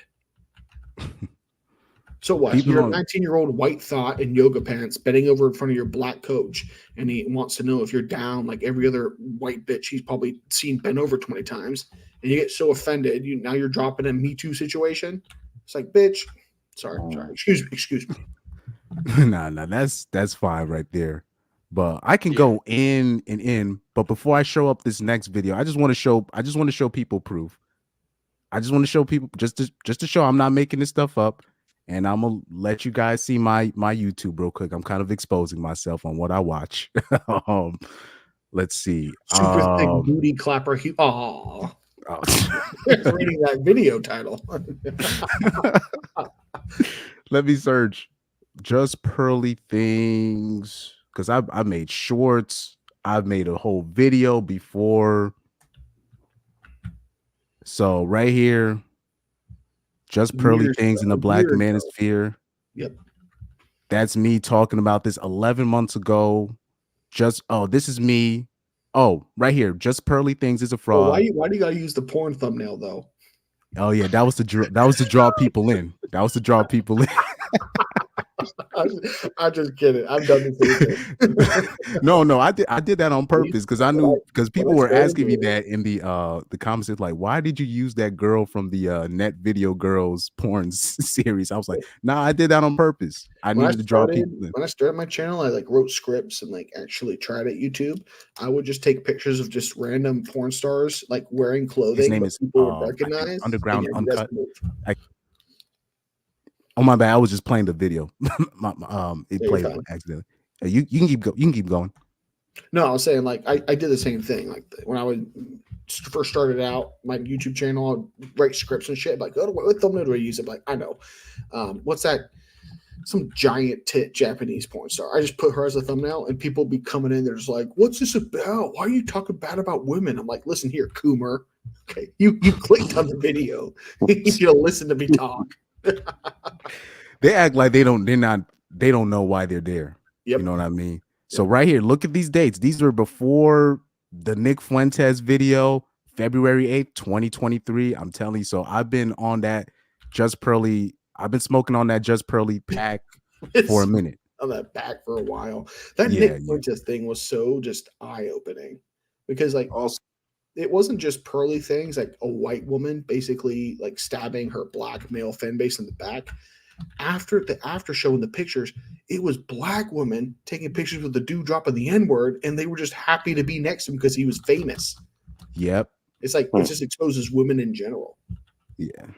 Man, I'll be trying to tell people on Twitter because you got like it'll be white conservative dudes and the black commie dudes arguing over nothing about which girls like which race the most. I'm like, guys, girls are not loyal to a race. They're just going to adopt who's the most trendiest, who's the most richest, who's the most powerful, who has the most clout. That's how it works. Well, what me and Yeetus kind of thought up together at the same time was women don't have race. Like when you talk about white people, you're not talking about white women. When you talk about black people, you're not talking about black women. You're talking about men. Women don't have a race, though, because the women who were loyal to their husbands and would fight to the death when the city was sacked, guess what happened to them? They died. The ones that opened the legs up like a DeLorean, those are the ones that survived and had kids. So there's been an evolutionary pressure on a woman to be disloyal ever since men have been going to war. It's just natural. That's why all these ancient civilizations have pretty much the same code of conduct for women and what they should do. The burqa is not a Muslim thing. It's Muslim now because that's all the people who use it. But the first people to use a burqa and a veil to cover women were the ancient Greeks. So it was when Alexander conquered the Middle East and the Greek kind of culture took over. The veil stayed by the time the Muslims were around. But that was a European thing. Yeah, cover that bitch up, because otherwise she's going to be like flirting and blinking, and before you know it, you're getting cucked by Spartan. Yeah. Want you guys to see the dates. November 16th, 2022, when I made the video, my first Just Pearly Things video. This was like right before the 2022 World Cup. I was feeling myself a little bit, but right here. So just to let you guys know, I don't want people up in my my shit just because I dropped the Michael Knowles Just Pearly video. I showed the Michael Knowles video to show that Michael Knowles is basically promoting cuckoldry by saying that, by questioning why we need mandatory paternity tests. This might be the first man I ever saw Is that what he said? Yeah, I'll show you the I'll show you the video right here. We got time. Man. We got time. We got time. That's so bad. Oh, I'm not surprised. Hold on, let me share let me hide my Twitter real quick, because I have a Twitter burner. Let me see this real quick. My bookmarks. Okay, here we go. Let's go through my bookmarks. Let's see if it's still there. It better be still there. We got the Pookie. Oh, also anybody, I need you guys to follow Jay Badia, the Advocator. He has these diagrams of the type of black people diagram. So he has the Pookie diagram. He has the the productive black man diagram. Is perfect. Have you seen the Twitter account Reclaim the Throne? I've heard of it, but I've never seen it. I like retweet him every now and then. He's like, I think he's like 5K followers. Some super jacked black guy living in Athens, Georgia, where UGA is. But he wanted to talk about pearly things, these kind of stuff. But his term he uses about the black guys, he always says, quote unquote, thug maxed alpha simp. And I can never fucking read that shit without laughing my ass off. Thug maxed alpha simp. Alpha simp. Yeah, we have a lot of those. We have a lot of one of my friends in college, nice guy, but I'm talking about dude had all the attributes, but he ended up falling for a single mom. Anyway, bro, why? What the hell, man? It happens. But anyway, I found the video. This is the video right here. There should be mandatory DNA testing at birth. No. I don't know why because it's calling my wife a whore to do that. I mean, it's ridiculous. Why? Okay, because the assumption of the mandatory, good grief, but the premise of it is that my wife is sleeping around. Okay, so I'm quite confident my wife is not sleeping around. The woman feels icky for a little bit, but then the man feels I would feel quite icky. Wait. The woman feels icky for a little bit. Fine, maybe the man feels icky. Certainly, but it prevents men from being put on child support and raising kids that aren't theirs. You're saying and if people want to opt out of it, fine, you can opt out. So it's not mandatory. But it's voluntary. But there it is voluntary. Yes. I think it would be better if it was mandatory. I think that's a better. So then the men can opt out. Oh my gosh! There should be mandatory DNA. See, his wife is probably feeling icky while he was doing the show. Oh Lord! But I gave. Oh, hold on for a second, because I don't know why. Because I've heard a lot of conservative men say this. I don't know why they're trying to die on that hill that we don't need mandatory paternity tests. But I gave an example. Pyro was there when I made the example. Hold on for a sec. I'm gonna bring up this, and also Pyro, Angel. Any thoughts on the video that you just saw? Well, she is struggling to try to make a point, though. Maybe you're right, though. Maybe she's not much of a debater, though. But then this guy says something stupid, though. He said even though it's mandatory, but then he says you have a choice. No, it's mandatory. That means it's going to get done no matter whether you will approve of it or not. So. But that's the way I look at it, though. I don't think she's much of a debater, though. I don't think she's gonna. Even with this guy or even with Mickey Mouse, she probably wouldn't debate either, though. So I don't know. But this is why I don't like it, where they're trying to push Just Pearly as the face. First of all, she's not a smart person, and then second, she's not a smart person when it comes to the RP. But all she does is repeat talking points, and then when she's challenged on it, she can't back it up with no facts, No facts, data, though. Yeah. statistics, or anything. She's got to watch a Hammerhand video first before she can respond. Basically, I mean, these people have been stealing. I haven't heard a single new point, like a new idea from Pearly Things, Andrew Tate, Myron Gaines, all fresh and fit. Any of these people, there's been no new ideas. It's, hey, I'm going to show my face because I don't actually have a fucking career to lose because I'm a fucking loser. And I'm going to say things other better men have said. And, the seals clap. And because it's a woman, because it's whatever, the people will subscribe and they'll get monetized for a little bit, but then they lose their monetization. They have like it's some huge injustice being done to them, as if they're the first person to ever be demonetized. It's insulting. They don't care about men. They care about their pocketbook. Myron Gaines cried when he got demonetized. He literally cried when he got demonetized. How can you expect a man that does that? I lost my YouTube channel. I got to cry about it. Whatever, man. This is how I knew Just Pearly was very privileged on that being. I remember she was complaining about a demonetization, and then she had showed the her channel, and it just showed the yellow instead of a green $ mark. It showed a yellow, so that just shows it's just limited monetization. And she was saying, "I'm demonetized." I was like, "Well, you're not demonetized yet. You get super chats. Like I don't even get super chats. Like if you get super chats." You're monetized compared to me. You monetize.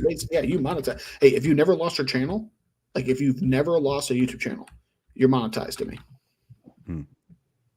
Yeah.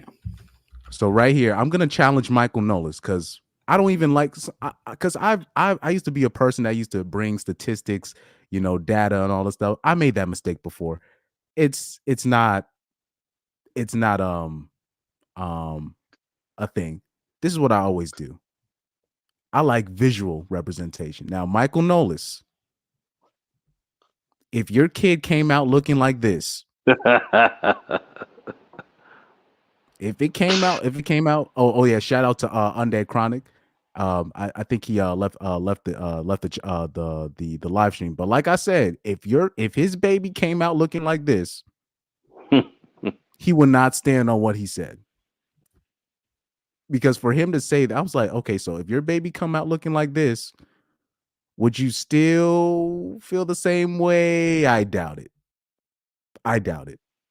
You know what I mean? I'm sorry, I doubt it. There's no way. And honestly, I would fear for his woman's safety if the kid came out looking like this. Oh, what's the country star that just got caught with a side chick today? What's that guy's name?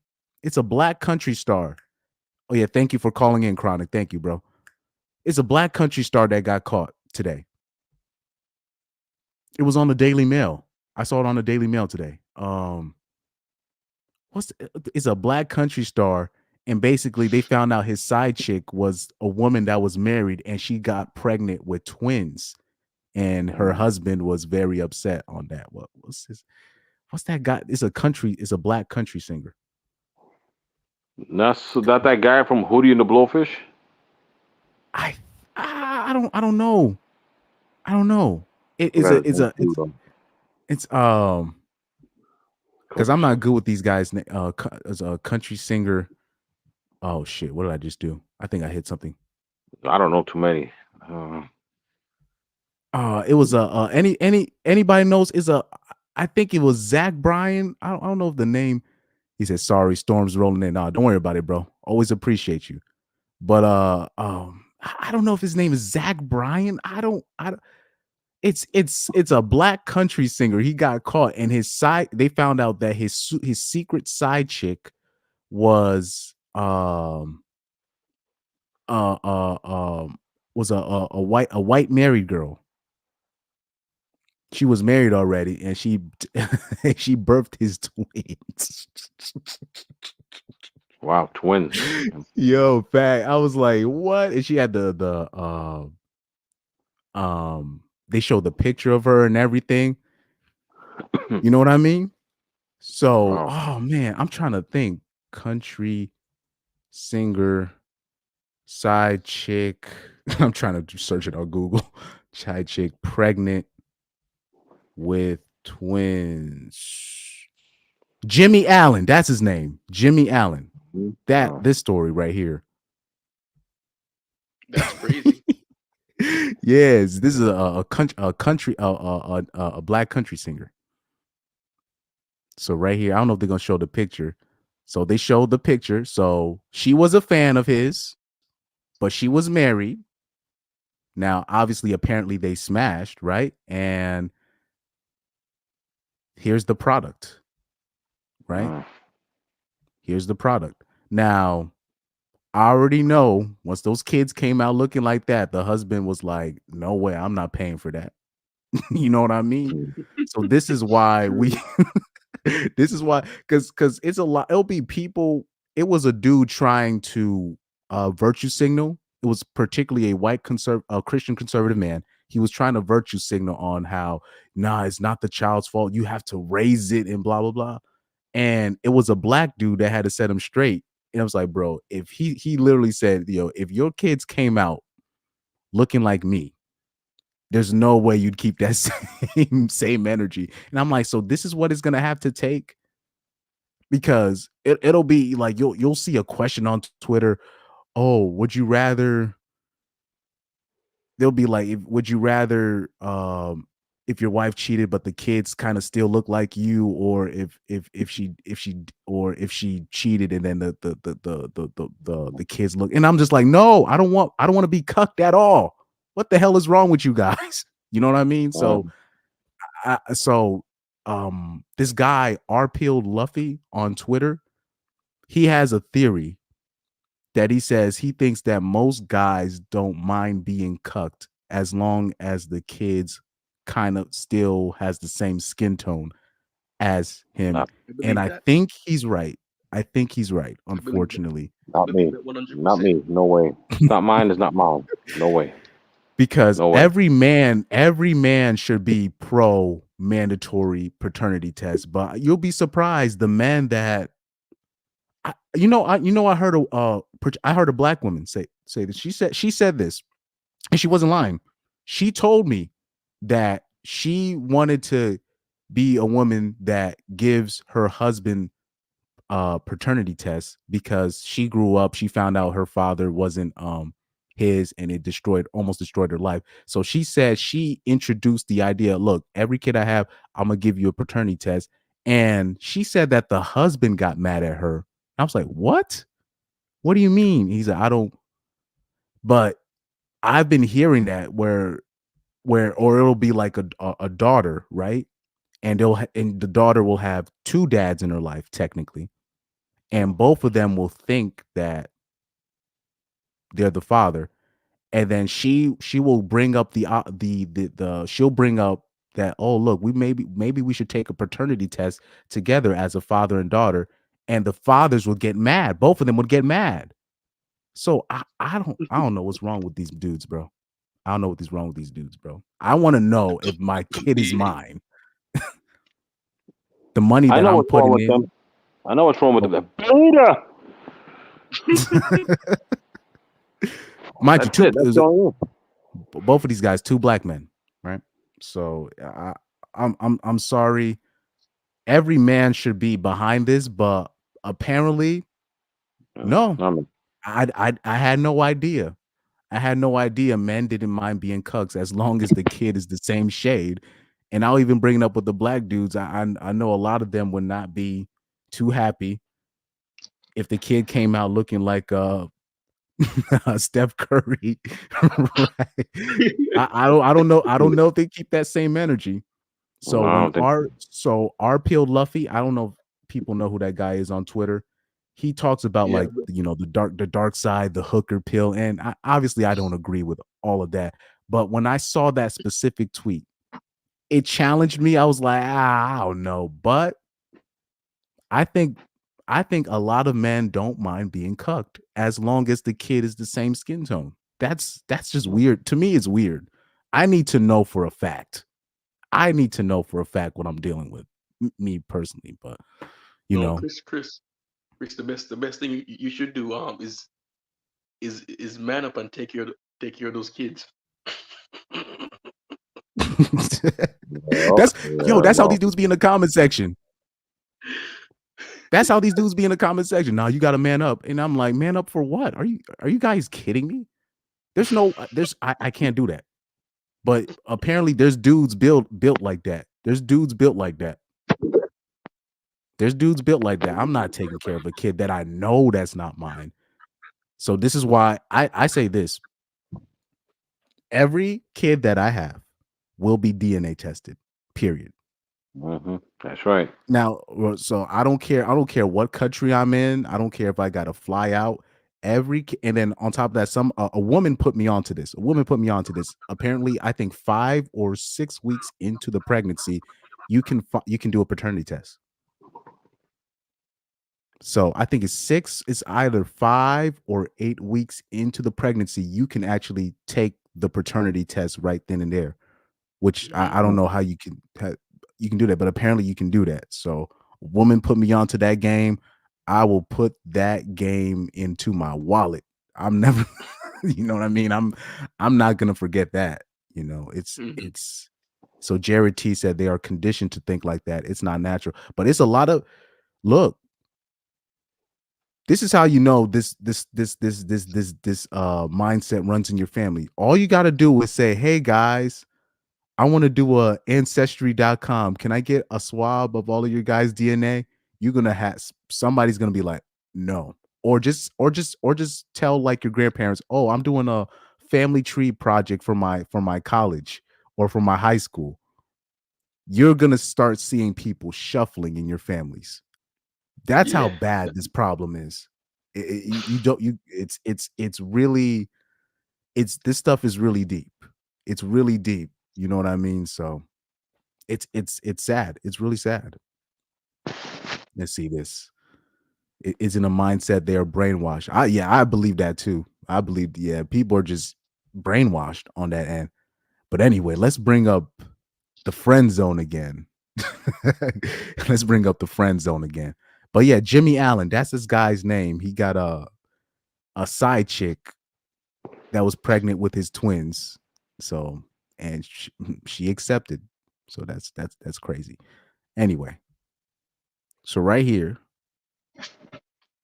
we have this girl, and she's gonna talk about friendship and why guys today aren't pushing or going out their way to be friends with her after finding out that she don't want to smash, and for some reason she is shocked.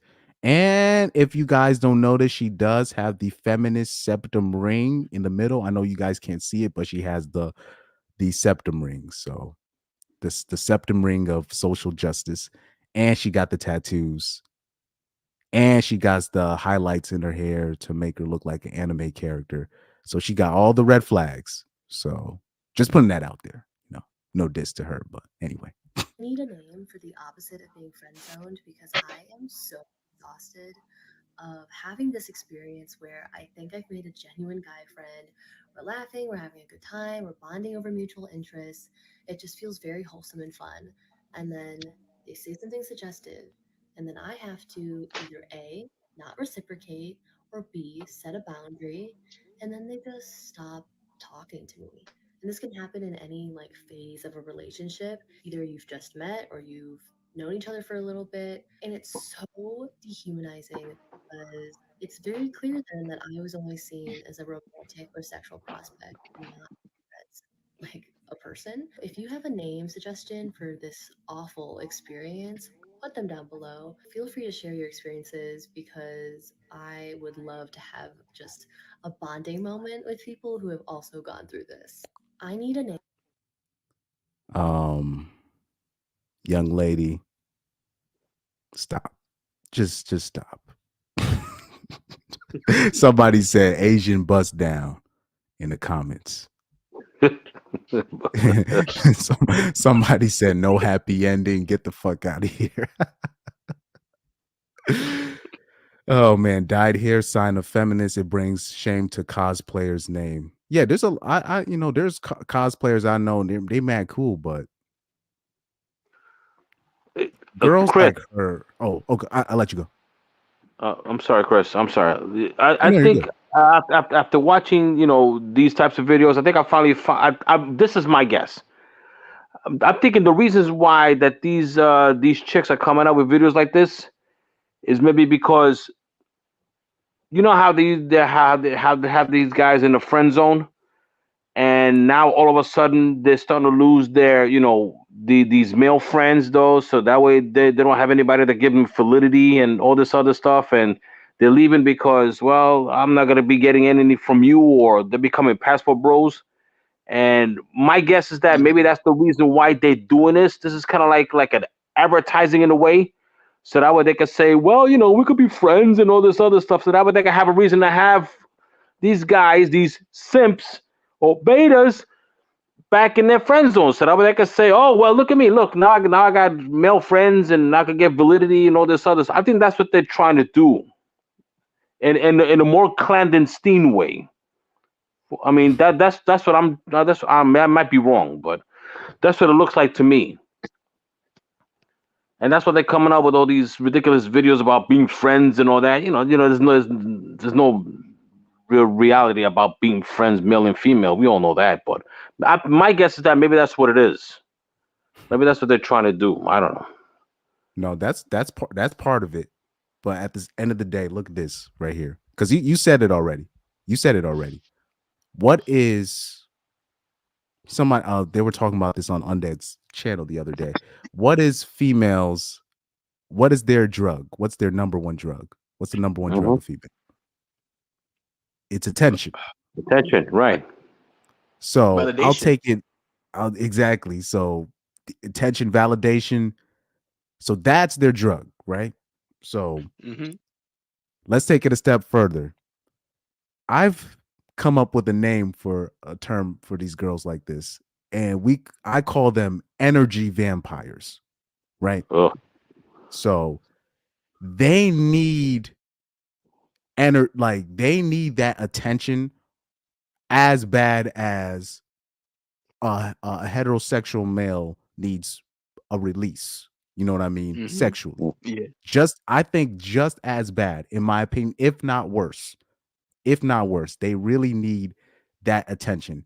So when you see women complaining, quote unquote, about why are men not going out their way? I need that friendship. I need the power. Don't you value the power of female friendship and all this stuff? Didn't you guys watch Barney, The Power of Friendship? You're just like, and guys are just like, no, we're not doing this. We're just not doing this. Oh, one of my favorite videos I've seen recently is this Colombian chick, I think, and it was a white dude on a date, and she was trying to sell him on that shit, like, okay, we can start off as friends, and then he leaves the date immediately. Did you guys see that video? Did you? No. Oh man, Was it a TV show? Yeah, it was like a TV show. He's like, man, I don't got time for this. I'm 40. like he was cursing and it was bleeping. Boop, boop, boop. I think it was that video. Mexican or something. Yes, Is it Mexican? that video. Yeah, I've seen it. And this is the added so now a lot of guys are now having that attitude. They're just like, look, if I'm not even gonna push it, you know what I mean? They're not gonna put themselves out there no more on that end. So now you got these girls. Wait, where you go?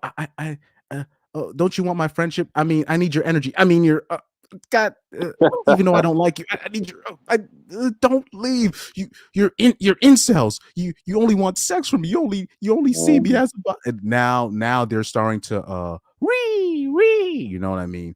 That term. So now you have these three. Yeah, exactly.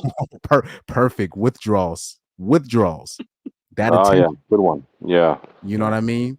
Because even though they get plenty of attention on Instagram, it's never enough. It's never enough. And they already know this is artificial. So they're reeing, I guess, that's the word, reeing for that intention. So Pyro put it perfect. It's a withdrawal. It's a withdrawal system, and it's interesting now how she cleverly hides those attacks. Oh, they like or basically, oh, they only see me as a sex object and all these stuff. Cleverly shaming men into Yeah. not looking at her as a sex object, but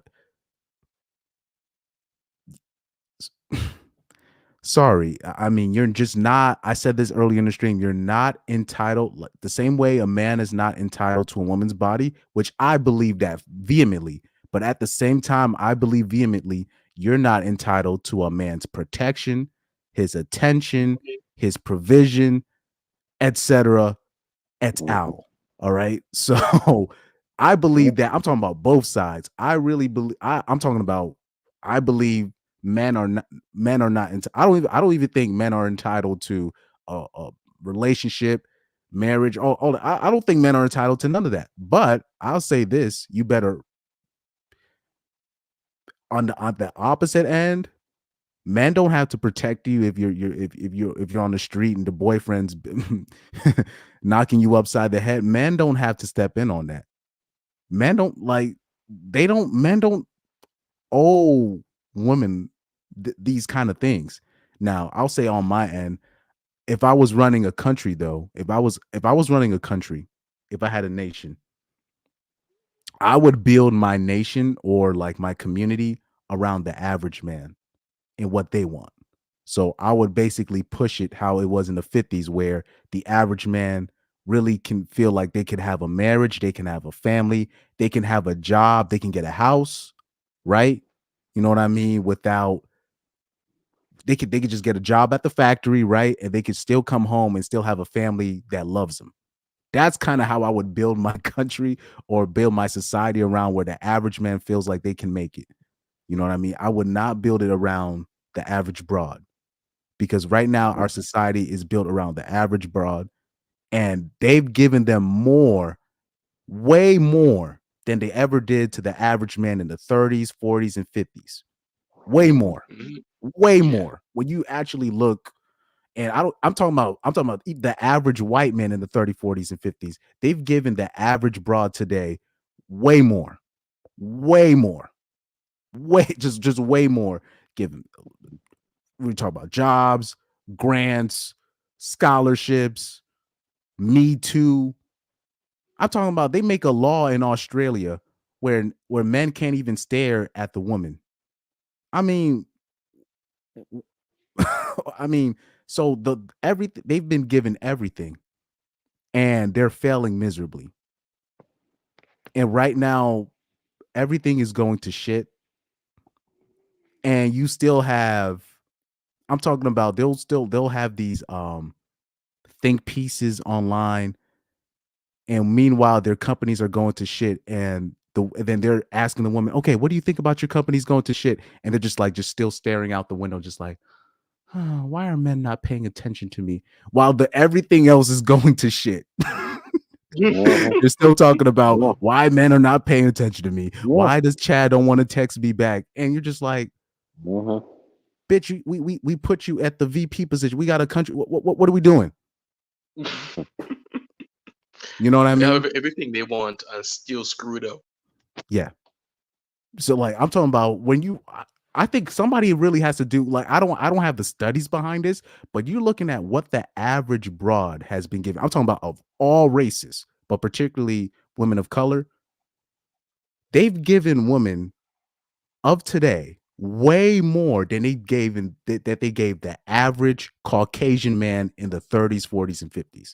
Somebody's got to do like a comparison of like resources, or when we talk about grants and all that stuff, somebody's got to make some kind of pie chart or something in terms of the resource that was given. But they'll interview these broads now, and they'll ask them about, okay, what's your career? Okay, what's going on with this? And they're just like, I still don't have enough attention, or you'll be like, oh my God. You're just like, why did we give this this broad this? I'm talking about they got like they have they'll have apprenticeships where I'm talking about, or I think in the UK to be like a female firefighter, they've lowered the bar on that. Women can join the army. They've I'm talking about they've lowered the bar. Yeah. You know what I mean? It's not even a matter of opportunity. They just basically lowered the bar so more females can join in whatever it is. If for whatever it is, and when you're looking at the results, you're just like, what the hell were the people up top thinking? But low-key, I already know what that's just what we call, what's that word? Subversion from within. So that's a whole nother story for another day on that end. Mm-hmm. Aim for the opposite of being friend zoned because I am so exhausted of having this experience where I think I've made a genuine guy friend. We're laughing, we're having a good time, we're bonding over mutual interests. So let's take a look at the profile. Well, I haven't done this in a while. You remember, Pyro? Do you remember when I would do like when the struggle live streams I used to do on OBS, Yes. and I would put like the profiles of the IG models, and I would do those Yeah. case studies. Yeah, I haven't yeah, I done these. I remember. haven't done these. Yeah, I haven't done these in a while. So let's take a look at her Instagram real quick. So you see, look how many tattoos she got, first of all. God damn. She's gonna be put in a category. She's gonna be put in a fun. She's going to automatically be put in the fun girl category. So guys are already not gonna stick around for very long. That's what a lot of women don't give guys the credit of. Sometimes it's not even just how she looks. Sometimes all she got to say is one word, and then Yeah, it turned off. and then she'll the straggle out of her will come out. Whether if she's ghetto, if she's too ghetto, it'll come out, or if she'll say something crazy, and then automatically the guy will be like, "Oh, okay, let me just fuck this bitch and get out of here." Like just off right there, just right then and there. They'll make a guy will make that decision. This is what. Yeah, exactly. They're what's like up? they're like you know how people would Taylor Swift is like 34. Is she 34 years old? Yeah, early 30s. Yeah, a woman could actually look like her, just exactly like her, and then like you would say she looks beautiful, she dressed nice, she doesn't have any tattoos, and then when she opens her mouth, she sounds blacker than the average black person, like ghetto black. You said, Yeah. As soon as I hear that, it's just like, oh god damn. Because like a man will give a woman a chance, even if she ugly, in my opinion, in terms of even if he doesn't find her attractive, the Yeah. more she talks, if she does certain things, he'll be like, you know what? I might have to consider her for the future. I might. You know what I mean? Yeah. So men will do stuff like that. Even if he's not attracted to her, even if the pussy's whack, he'll be like, well, she does cook. I mean, she does have a decent relationship with both parents. I mean, I might have to revisit this. That's how it works.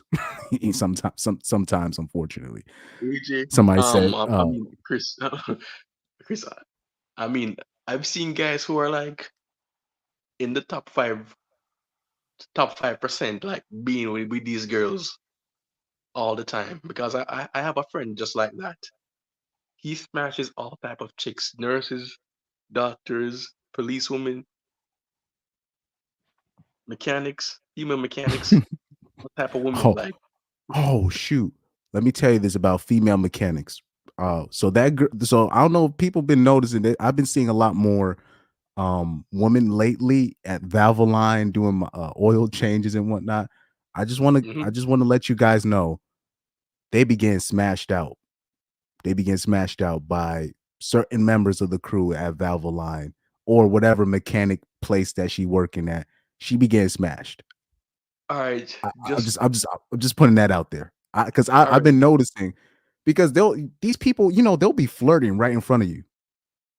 During, Mhm. I'm like, I hope these motherfuckers are not messing up with my car, but they'll be they'll be they be flirting right in front of you, misplacing shit and doing all this stuff, smiling, kikiing, and ha-haing, and doing all this stuff.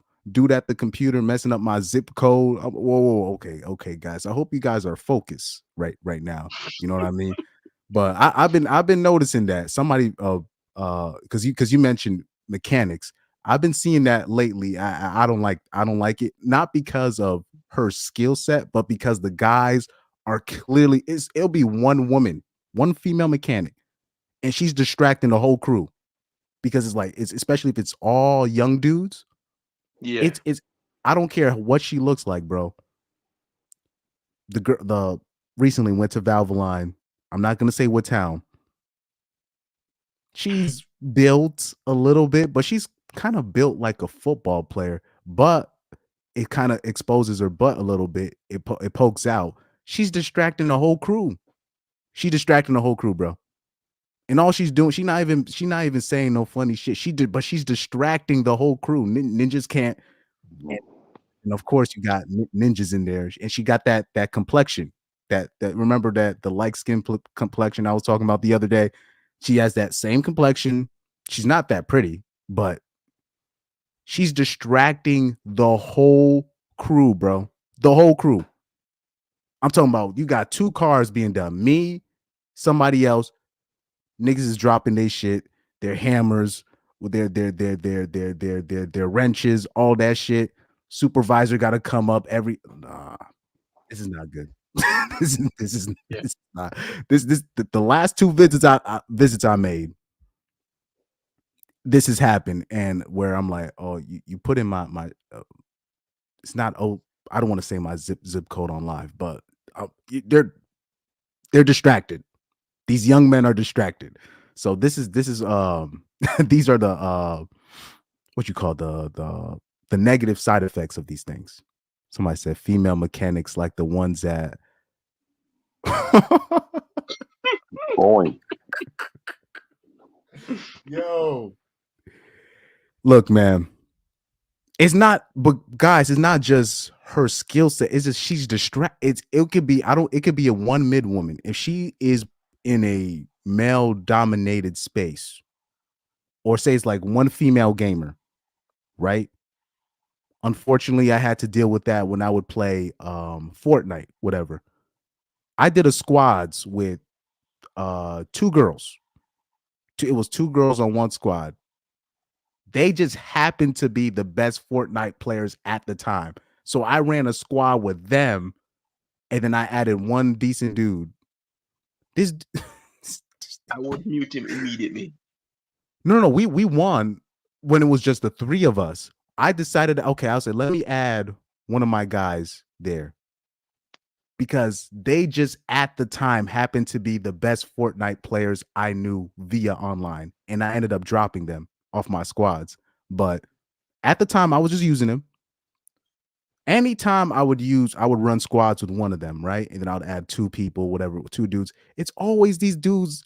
They're trying to flirt with the bish during the time. It'll be a young dude. They be changing their voice. Their voice comes in all hot. Hey, and then they find out this is grown. So then all of a sudden they turn into Batman. I'm like, oh my god. These people.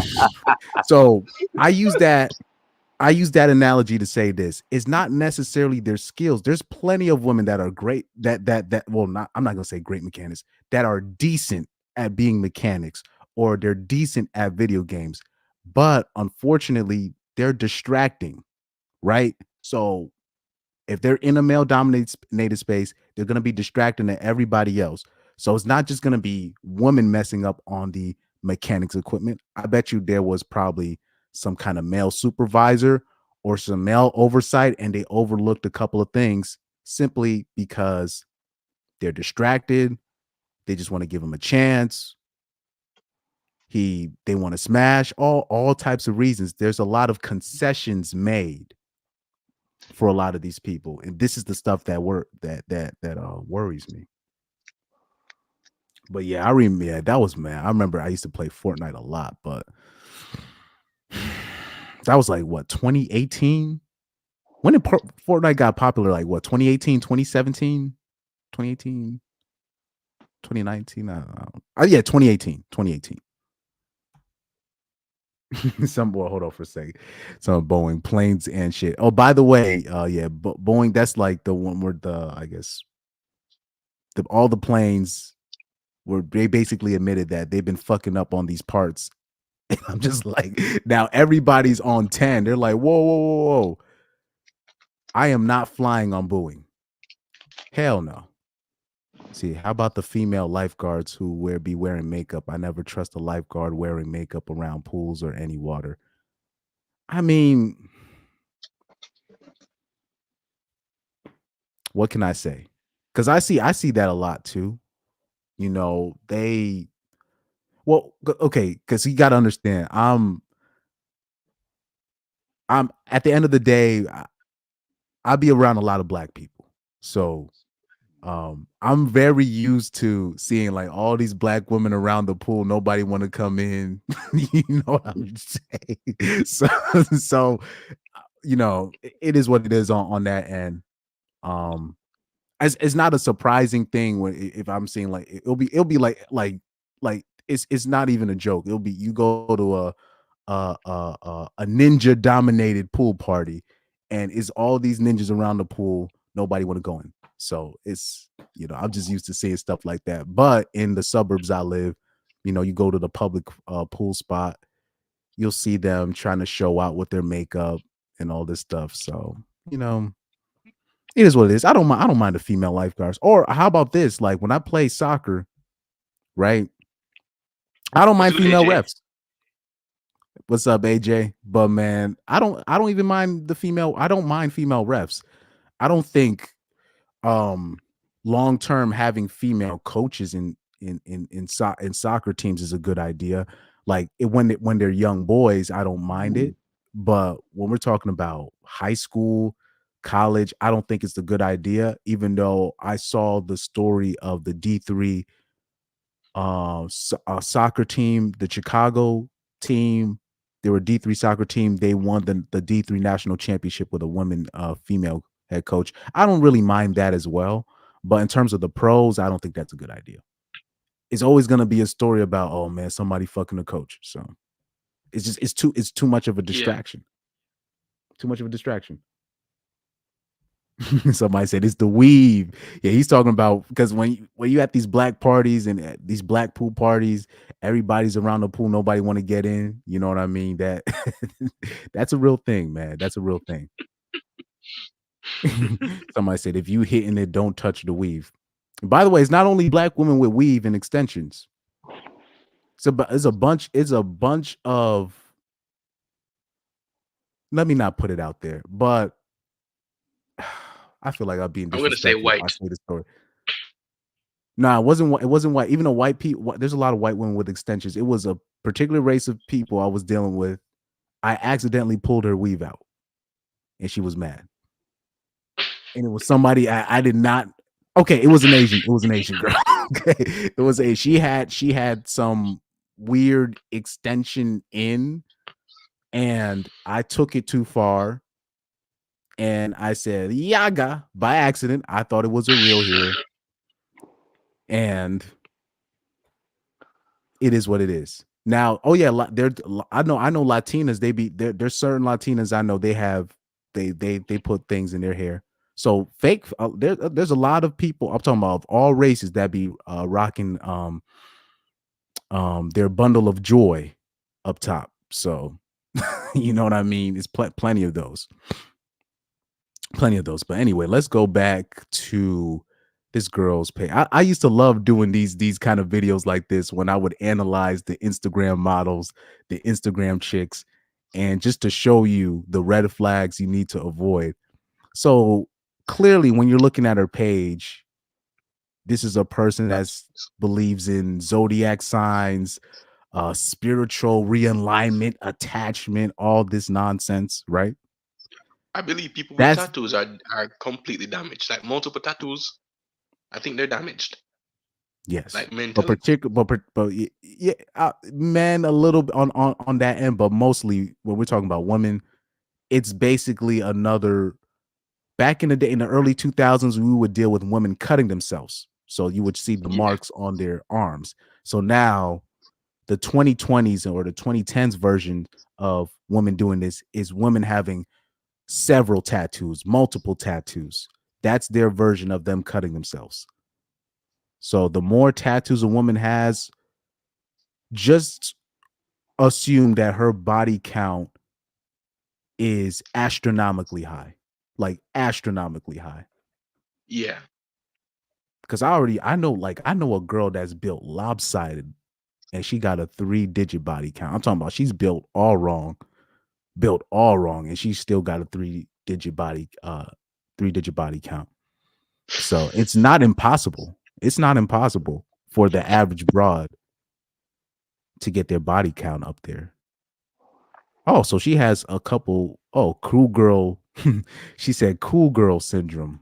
Let me see Did what she any has. of y'all suffer from cool girl syndrome? So automatically, this is why you don't have any friends, really, because you're a narcissist. So automatically, for her to even say something like this, I already know we're dealing with a narcissist. She thinks she's Yeah. chill because she's a young woman and she's average. She's average. Rate her about 6 out of 10, right? To being fair, 6 or 7 out of 10. Would you That's guys agree? high. Yeah. Yeah. I'd give her a 6 out of 10, right? 5 out of 10. Okay. But what young girls don't understand, just off your age alone and you being a young college, potentially young college girl, she's going to get attention. That doesn't necessarily make you cool. It just makes makes it normal for guys to want to be around a fuckable type girl. And they're looking at you, they're looking at your highlights, they're looking at your tattoos, they're looking at your septum ring, and they're like, oh, I could smash eventually if I play my cards right. You know what I mean? It's basically when you try to be really chill and aloof and easygoing and nothing really bothers you and no one really knows you that well, you don't let people in, you're a little bit mysterious, and it's not a sustainable or joyful way of being at all because you're distancing yourself from your emotions and your needs and your self-expression for the sake of appearing chill. And over time, So her caption, she says, I'm a cool girl because I share what's in my heart. I think we idolize the cool, chill girl because it's celebrated in media. And there's the old stigma that being openly emotional and caring deeply is weird or too much at the core. Uh-oh, here we go. Look at the language. At the core, patriarchal influences with mix of us being human and afraid of rejection.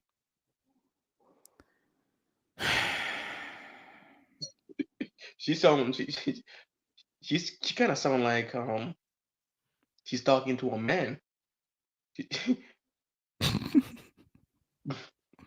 I don't know how to word this, but she's sounding like a man trying to like talk about his emotions, but can't.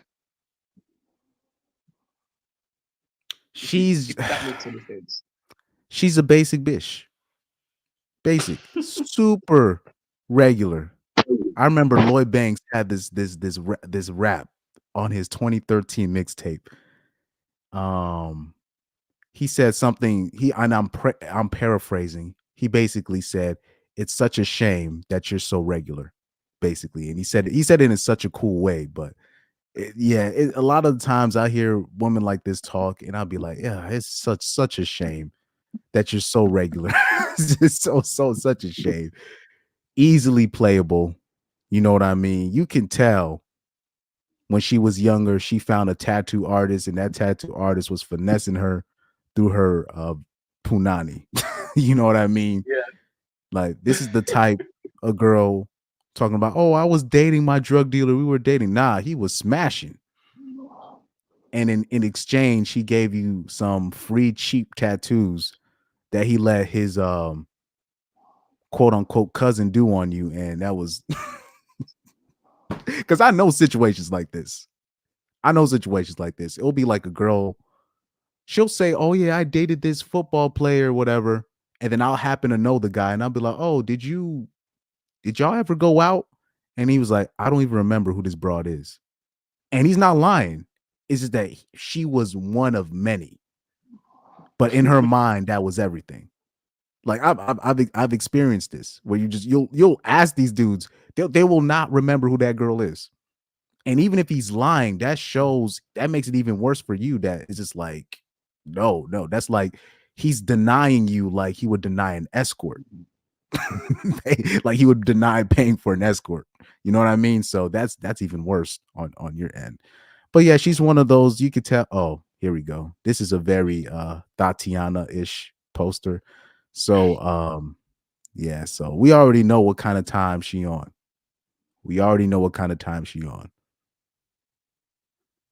But anyway, yeah, I used to really like doing those Instagram type videos where when I do that one with the redhead lady.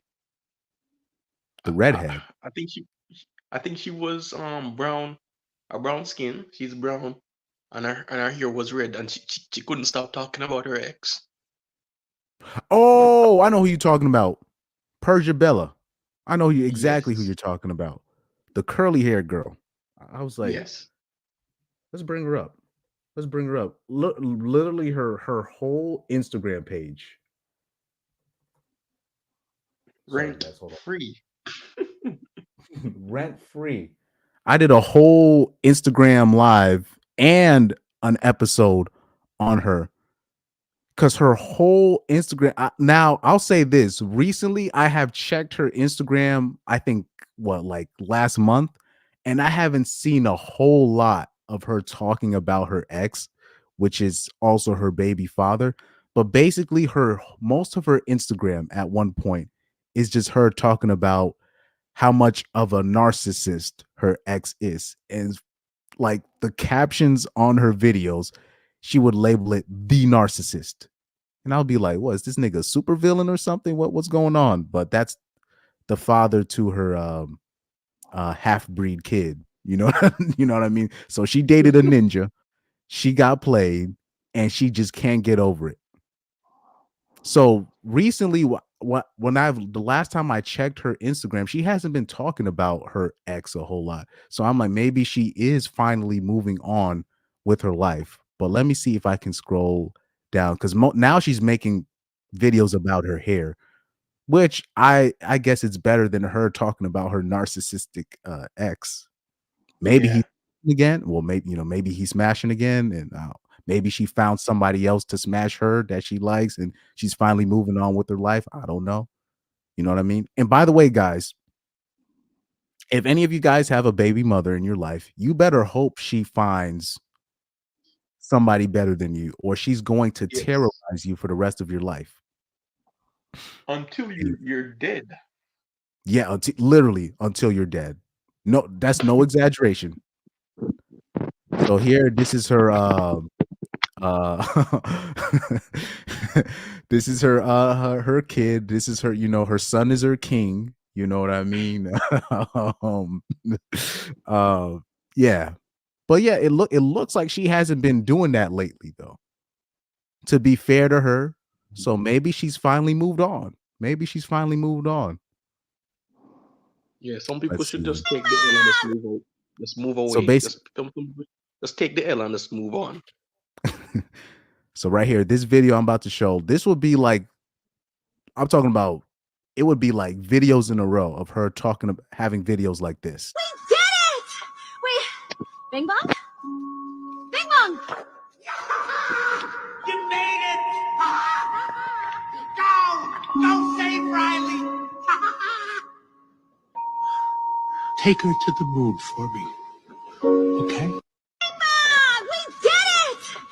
Caption: finally left the abusive narcissist and started my healing journey. Tell me how you haven't heard that before, guys. You know what I mean? Overused. Overused. So I don't. Maybe she has moved on. I don't know, but you'd be surprised. Like what people got to understand, what people put on social media is not real life. So I've known girls, right? They'll talk about how abusive their ex is and this, and then I'll see them at their McDonald's job the next day smiling and be like, hey, what's going on?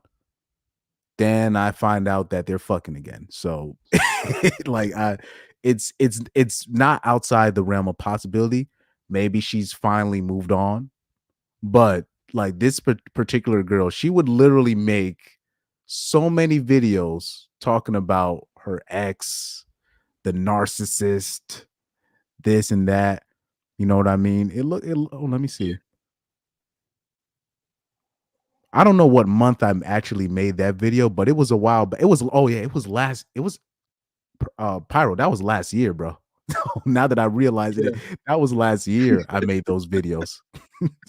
Time is flying by. Time is flying by, man. You did stream it also. Yeah, it was a live stream too. I did that. Yeah, I used to really like doing videos like this, man.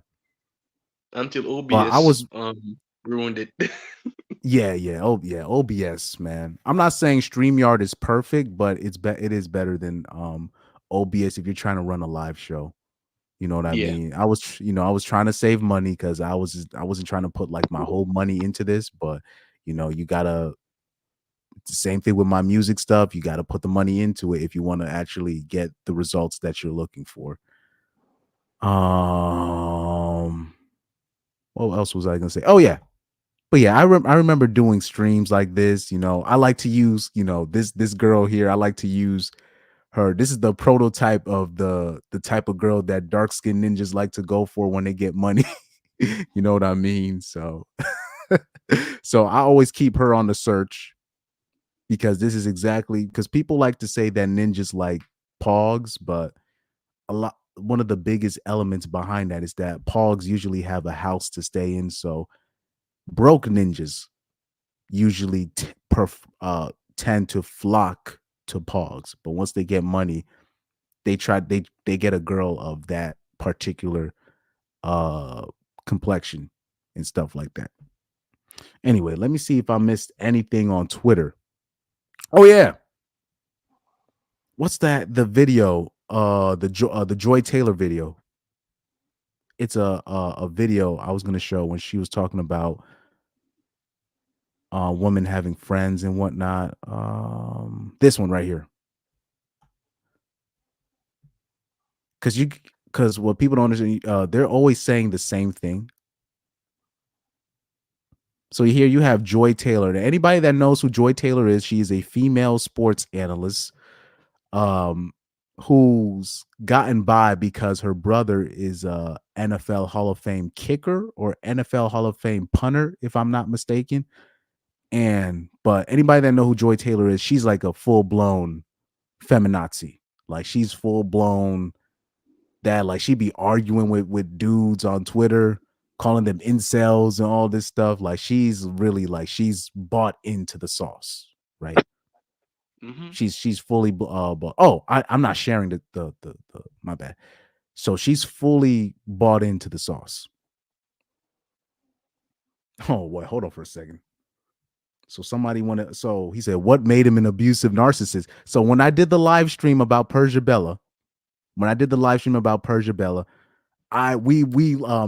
Pyro was in the live chat on that one. So she would put all these scenarios and I would ask the question, what made him an abusive narcissist? And I made the conclusion that both of them were narcissists, most likely, and she just met her match. You know what I mean? Yeah. You see. Oh, she did. Angel, you still there?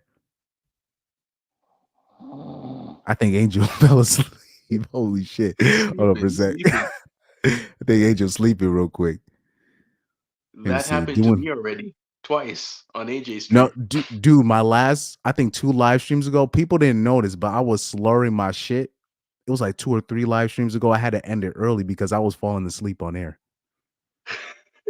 Yeah, people didn't. It was in the middle of the day, but I was like, "What in the hell is going on?" I'm like, I gotta sign off because this is not gonna work. Let me see. Yo, we should call these ninjas night crawlers because they be hitting these chicks and then teleporting. By the way, Nightcrawler, that's my favorite X-Men. Easily my favorite X-Men. Not even a debate.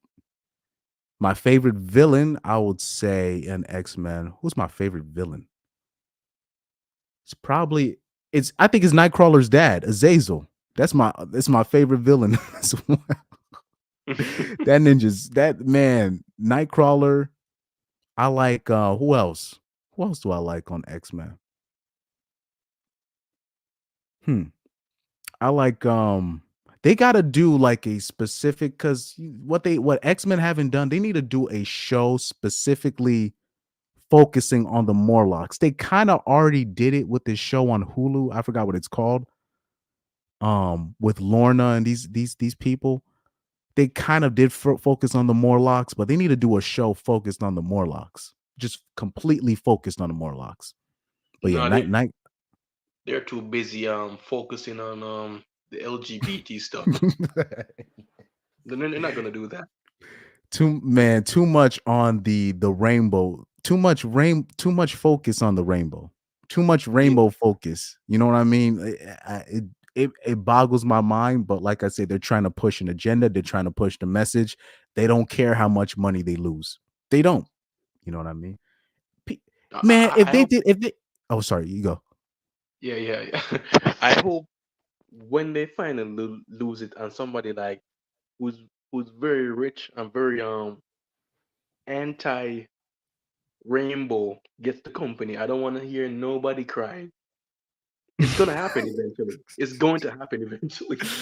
Yeah. Like he's gonna fake. They're probably gonna fake being LG, and then immediately when they get it, they're gonna be very anti LG and start like firing people and start rehiring different people to work on it.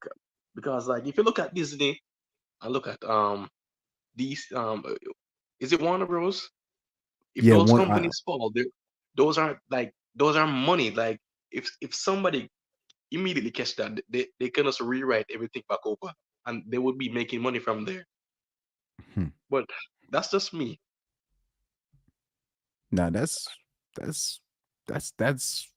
probably what's gonna happen. You know what I mean? A lot of these things are very predictable.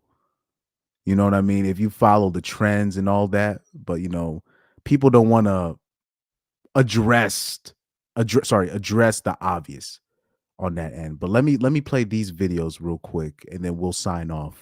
Let me just play this video real quick. I don't want to date a man that doesn't have any female friendships. Bingo. I don't want to date a man who only gets input from other men and who has all women in 2 categories: your mother or your aunties or someone I want to sleep with. You have to have a broader spectrum on women and their value in your life if you're going to be with me. Totally. Well, first off, only getting information and opinions from other men sounds terrifying. Terrifying. So I encourage that to not be what anybody does ever, but you're totally right, because the more we keep talking about can you have friends of the opposite sex, the more I start feeling like everybody is like primal animals in a zoo. You literally cannot physically be around someone of the opposite sex without just like your clothes coming off. Like I don't, and I would never have any relationship that I'm ever in. Like I'm not going to tell my partner, you can't be around women, because if I feel like I have to tell you that, what does that say about what I think you're like when I'm not with you? That I can't trust you to be around women, that like platonically. I would say that says more about my choices and who I'm with, because I'm never going to feel like I have to control you or I have to monitor the friendships that you are in. I don't want to date him.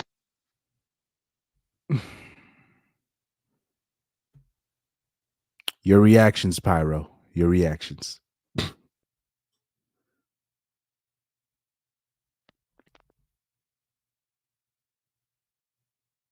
Oh, my bad. Mm-hmm. But Pyro, any reactions to that video? Yeah, all I can hear is copium, hatred, because they found out they're not very useful. Like you have to be very useful to me for me to have a female friend, because my friends and my family, they know that I don't really have a significant other, so they're gonna assume she's my girlfriend. Well, and then like if they're gonna find out that she's not my girlfriend and I'm buying her stuff and I'm doing this stuff for her, they're gonna know that I'm a simp or something, because they don't like raising betas. Because remember, you're from Jamaica. You can't be a beta. You either you're strong, a person who is strong, or you're a beta completely. Speaking of usefulness, and we're gonna sign off with this. These are for the men that be arguing with me. This is for the. I'm gonna show you this meme, and I've showed this Pyro. I'm pretty sure you've seen this before because you've been on a lot. Basically, I think you and Laurette have been basically been on most of my live streams. These are for the men that be arguing with me about this whole man and woman can be friends thing. Just understand how the women look at you as.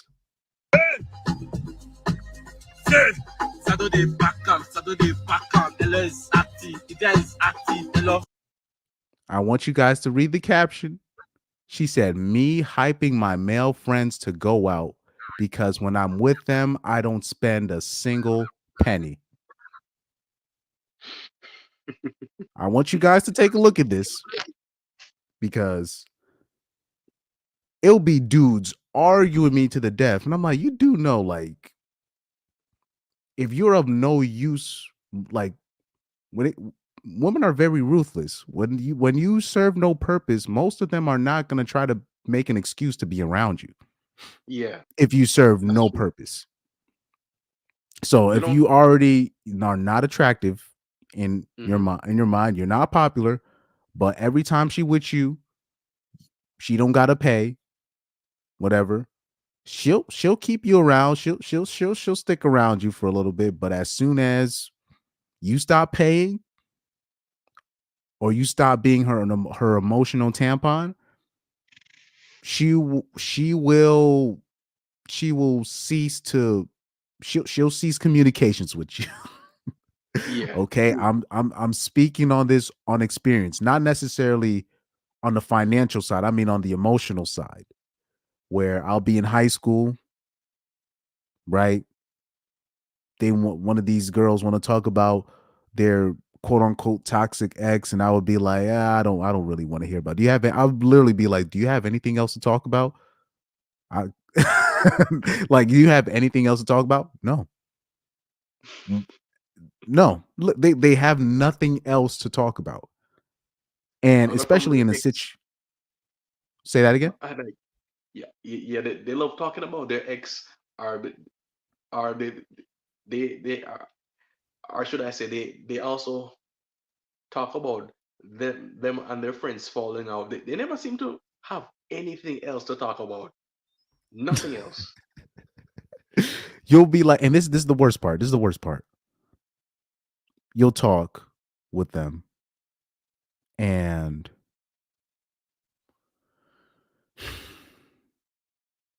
you'll talk with them, right?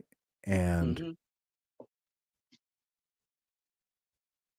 what you're basically doing is when you're talking with these people, you're giving them, you paying attention to their bullshit story is giving them energy.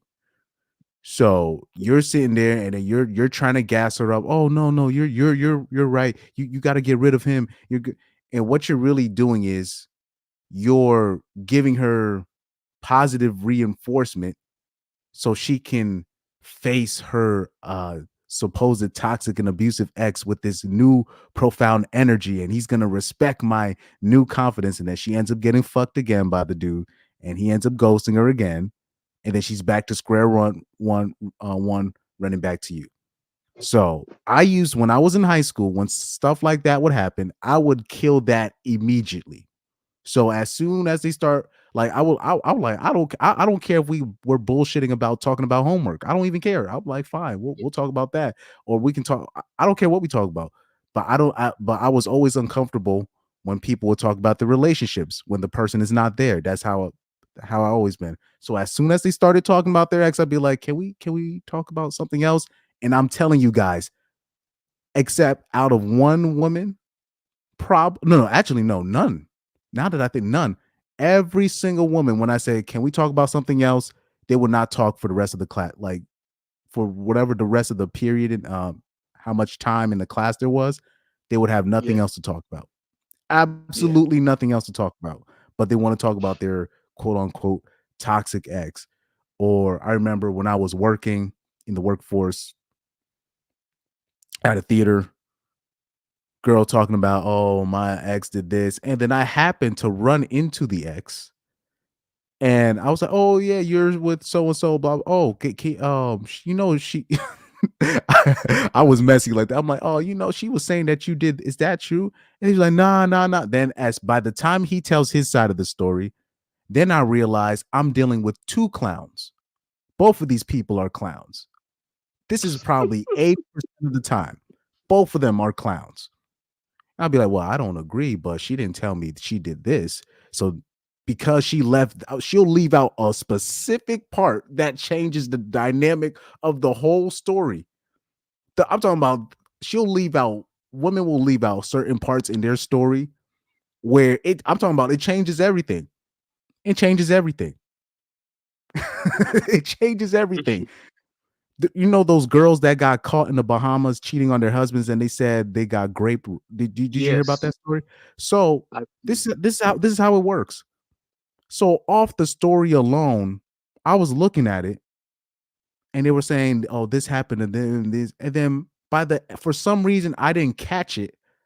But then at the end of the story, they say, "Oh yeah, by the way, they're married," and blah blah blah. I'm like, "Oh, they're lying." Just that part. As soon as I saw, "Oh, they're married," oh, they're lying. So clearly, what happened was they was cheating. Exact sex tourism. They got cheated. One of them, they got caught by their husbands or whatever. One of them got caught an STD, and then we already know how that works. They caught an STD from one of the island boys, and now they need an excuse. Now, fortunately, the authorities caught them up with their lie. They have pictures of them holding hands with these guys and all this stuff. So that's good. But women will literally leave out parts of their story that changes. It changes the whole thing. They'll leave out, oh, something happened to me at this college party, and you'll be like, were you drinking? Huh? And you won't get a yes or a no, and then you'll find out through a third party. Not only were they drinking, they were doing cocaine, and then not only were they doing that, they had a train ran on them. They'll leave out the part that they got a train ran on them just to say that some dude that she didn't find attractive groped her, but they'll leave out the part that they got a train ran on them previously. When you look at the Kobe Bryant situation, she left out that she had sex with like 4 or 5 different dudes literally that week, or that previous day before she even met Kobe. And none of the DNA samples that they found on her panties were her boyfriend's. So these things, when they leave these things out, they leave these parts of their stories out on purpose. Now, back to this girl here. Before I sign out, I hope you guys know, when you're looking at the comment section, most of these people are like, yo, why are you telling the secret? Why are you telling the secret sauce? So right here, you see this comment. She says, in male friends we trust, and she's laughing. And what I want you guys to know, these girls be laughing at you goofy ass ninjas that be arguing with me, talking about, oh, we make good friends, when they know a lot of the times when females are in these all male groups, most of the time they don't have to pay for their food. They don't have to pay for their movie tickets. Drive. They get free rides.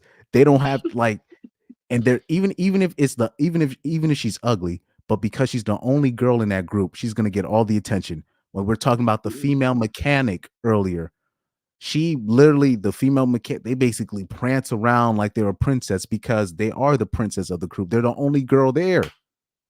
They're the only girl there. And what you notice They're like is pygmies. those, Yeah, I agree. I agree.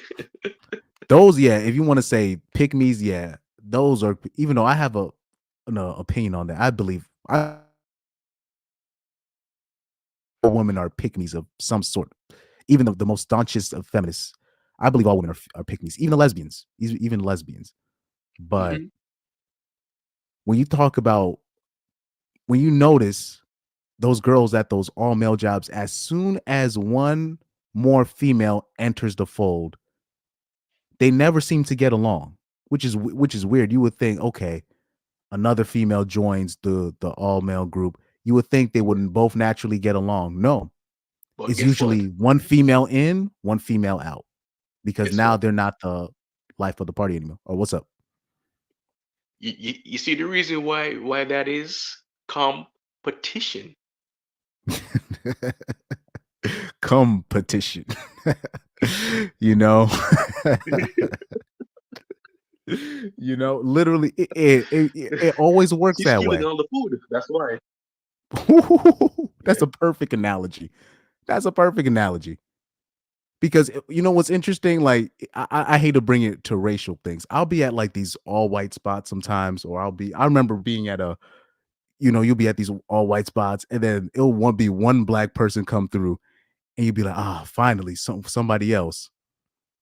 It's rare that you hear that it'll be like another black person joins an all white crew, and then the only two black people end up fighting. You never hear that. You rarely hear that. I know it's a weird analogy, but you would think when you talk about the female camaraderie, you think in an all male group, you think they would naturally become the best of friends out of all the. Nope, it's usually one female in, one female out. You know what I mean? That's usually what it is. And it showed because she's not gonna get the majority of the free drinks. She's not gonna get the majority of the free attention that she can garner. You know what I mean? This is what I just wish dudes understood this. And by the way, they know this. Don't ever let women think that they don't they don't know any of this. So so before I sign off, thank you guys for coming through. Pyro, any last words from you? Any last words? Well, these women better enjoy their time, because when these simps wake up and start becoming either red pill, MGTOW, or passport bros, they better kiss those goodbye, because remember what they have it on this is it, what do they call it, the draft that like in 2030 or 40 like women will be alone, like many women we won't, Oh like yeah, they when won't they have said men. they said basically by the year 2030, most women it said over 50. They said 50% of women or more are going to be single and childless. Yeah, and just look at it, like most men are becoming red pill, most men are becoming MGTOW, most men are becoming playboy, like players, and then the other rest of the dudes, they're gonna become passport bros. So that's gonna shrink the market even more. And then on top of it, women are not going to be with dudes who they don't like. So it's gonna be way harder now. Way harder. It's gonna be low key. Is gonna be scary because I believe like in the future, most women are going to be. Oh, exactly. Then we're gonna see real crazy when those Instagram thoughts age out of the market and the new Instagram girls come through. I'm talking about you're gonna start seeing scam artistry, real scam artistry from women, like we had to worry from ninjas from back in the day. We're gonna have to Yeah. worry about real scam artists from women. Like they're gonna be doing some real scam artistry, whether they become female preachers, a lot of them, whether they become agents or they become like they're gonna do some real. I'm talking about like there's gonna be like a massive surge of scam artists, like female scam artists in the future. It's not gonna be pretty. This is why I believe I am in full support of the Passport Bros, not because their strategy is foolproof, because a lot of them have made a lot of mistakes, but I Yes. am in full support of them because they left before shit has really hit the fan. Because shit's gonna hit the fan. I'm talking about there's gonna be a lot of male casualties due to female scam artistry. So Yeah. even when you're talking about the seeking girls, the escorts, I believe you're gonna see a lot of women start joining that, but they're gonna be on some real scandalous type ish, like setting dudes up. You Or know, you mean like when they set up dudes, they're gonna have additional dudes in ski masses, and things might go bad. yeah. Often the other dude. I've seen that a Mm. lot. Man, shout out to Ainsley, man. I will say this. Ainsley, this is a guy I would consider a friend. You know what I Yeah. mean? When I say like a friend, you know, this is where a lot of this is where when women talk about, have you never experienced the power of friendship? I'm like, well, yeah, I know some dudes that I know, but I just haven't met women that could qualify in terms of me giving them my undying loyalty. I'm talking about I'm talking about loyalty, where if something happens to you, it's not even a matter of me thinking about it. I'm just gonna do it. This is why I always be like, okay, when we're talking about male female friendship, I mean, if you get in trouble as a man, what can that woman do for you? What can she You're do on for your you? own. But run away. She probably can't even call the cops because she'll be True. probably frantic. She probably won't be able to describe the situation perfectly. You know what I mean? This is why I try to tell people you need to be around people that you actually really fuck with, and stop lying to yourself when you're surrounding yourself.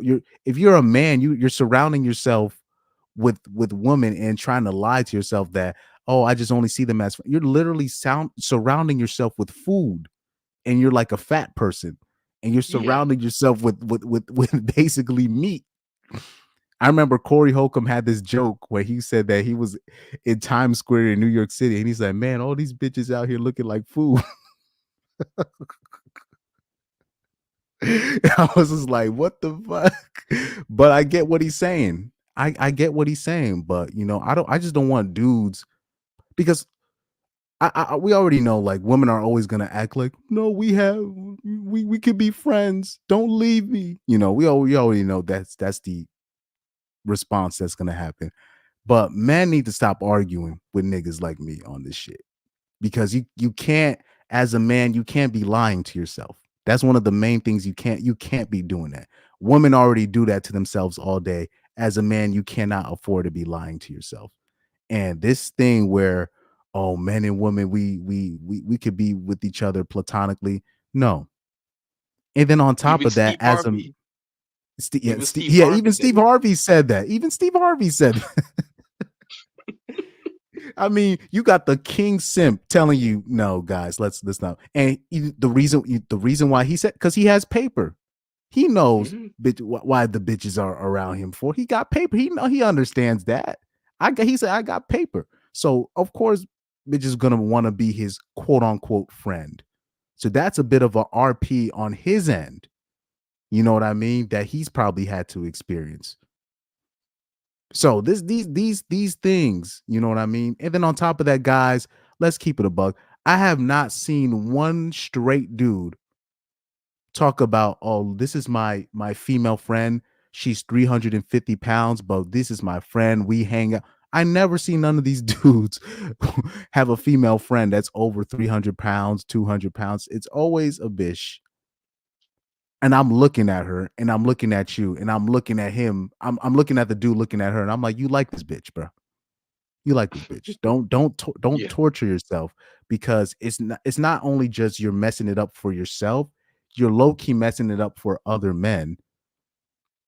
That's probably they have what it takes. Maybe you in the way of somebody else's dream girl. Maybe you guys aren't, most of the time y'all are not matches, and you just in the way. You know what I Yeah. mean? So this these are the things that I wish men were more, I don't want to say ruthless, but they were just more just more strict on, Direct. okay. Exactly, direct. They were just more direct. And look, people know me as Ainsley has seen my, like, I've evolved, all right? Like, when Ainsley met me, I was a little bit of a different person. I was a bit of a RP evangelist and being reckless with the stuff that I was saying and stuff. And people would either love me or hate me. You know what I mean? Ainsley knows exactly what I'm talking about. Like, the people that I work with at the time, like, I was very eccentric, but he's seen me grow. He's seen me grow into a little bit of a better person. So the people that I meet with, I'm very friendly with everybody. That's what I am. I'm friendly with everybody. I keep things cordial. I don't be talking crazy about people, right? You know what I mean? Male or female. You know what I mean? Now, for some reason, when I say men and women can't really be friends like that, people think that I haven't worked with females. I don't put them on to opportunities. Bro, like, it I've done music gigs. I literally work with females all the time. I work with women all the time. Literally all the time. But it's like, I'm talking about older women, younger women. My first piano teacher was a woman. The first person that gave me a chance to play soccer was a woman at a competitive level, when no dudes was checking for me to help me out on that end. I'm talking about where when I came in soccer, I didn't have a position. She gave me a position. Nobody else wanted to put in that work with me at the time. Trust me, it's not a matter of, oh, women can't do this, women can't do that. But men tend to put themselves in situations where they're lying to themselves, and then on top of that, you're like, this goes into your hiring practices, and now you're hiring certain women that are really not adept for the job, but because they look a certain way or because you have a crush on them. Like, this is where I'm trying to get, Ugh. like you know what I mean? It'll be like, okay, Yeah. say you have a coffee shop, and obviously you have to hire a pretty woman, or a woman that has some knockers, right? Some tits, right? But Yeah. because To you draw like, people in. exactly. But because you like a certain woman, you'll try to give another woman a job where you should have probably give the other prettier woman a job. But because you actually like that woman, you know what I mean? I've seen dudes do stuff Yeah. like that. So it's not even a matter of, oh, you're taking you need to have more male waiters. No, it's not that. I'm just saying, if you got that simp mindset where you're lying to yourself about certain situations, it's going to affect you even when there's a more qualified woman for a spot. I've seen women that are qualified for certain spots, they don't get the job, but because the manager wants to fuck this other bitch, okay, I'm gonna give this bitch the job. I'm gonna give this I'm gonna give this bitch the job. Okay. And then now you end up sipping for the bitch. You didn't even make her, you didn't even get her to have sex with you. And now you putting your energy and efforts to this bitch that's not paying you no mind. And now you fucking up everybody's productivity, messing up everybody's check because you simping for one girl. It'll be That's managers in gonna this it's gonna end up situations. getting sued. Exactly.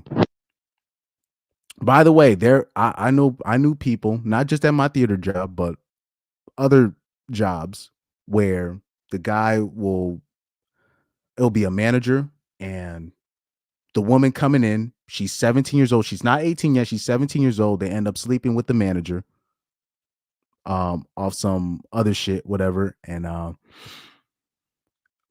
it is what it is. It is what it is. Now, I saw a story where the woman is like 42, and then she's saying that, oh, my manager took advantage of me when I was 17. I was 17 looking for a job, and I slept with the manager for the job. So you're gonna see a lot more of those lawsuits come through. Anyway, I saw some. Yeah. You see, Ainsley said, I used to be very blunt back in the day, but that's not even a bad. Yeah, I was very reckless. I was very reckless. But I'm not gonna say I'm nicer now, but I'm very more Reserved. I'm more what's the word? I'm calmer, a little calmer now. A little calmer now. I'll say I'm more friendlier now because I've met guys like Ainsley, who's a natural friendly guy.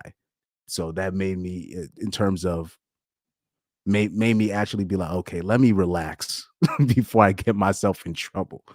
You know what I mean? Let me see. There's a saying goes, words have power, wield it wisely.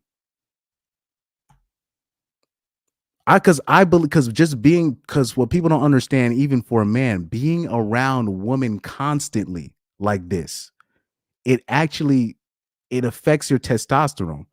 When they say they show that married men have the lowest testosterone because they're around their wife all the time. Now, or basically, men in committed relationships have less testosterone. Now, these guys are supposedly getting sex from their particular, right? For half of them at least, they're having consistent sex with their significant other. When we're talking about relationships in general. Now, imagine if you're a dude and you're in the friend zone of a girl for 10 years. I keep hearing this shit. 10 plus years in the friend zone. Imagine the testosterone in the guy. It's basically non-existent. Because here you have guys that are in committed relationships with low testosterone. Now here you're in a committed platonic friendship with a bitch. What do you think that's going to happen to your testosterone? It's not easy. Yeah.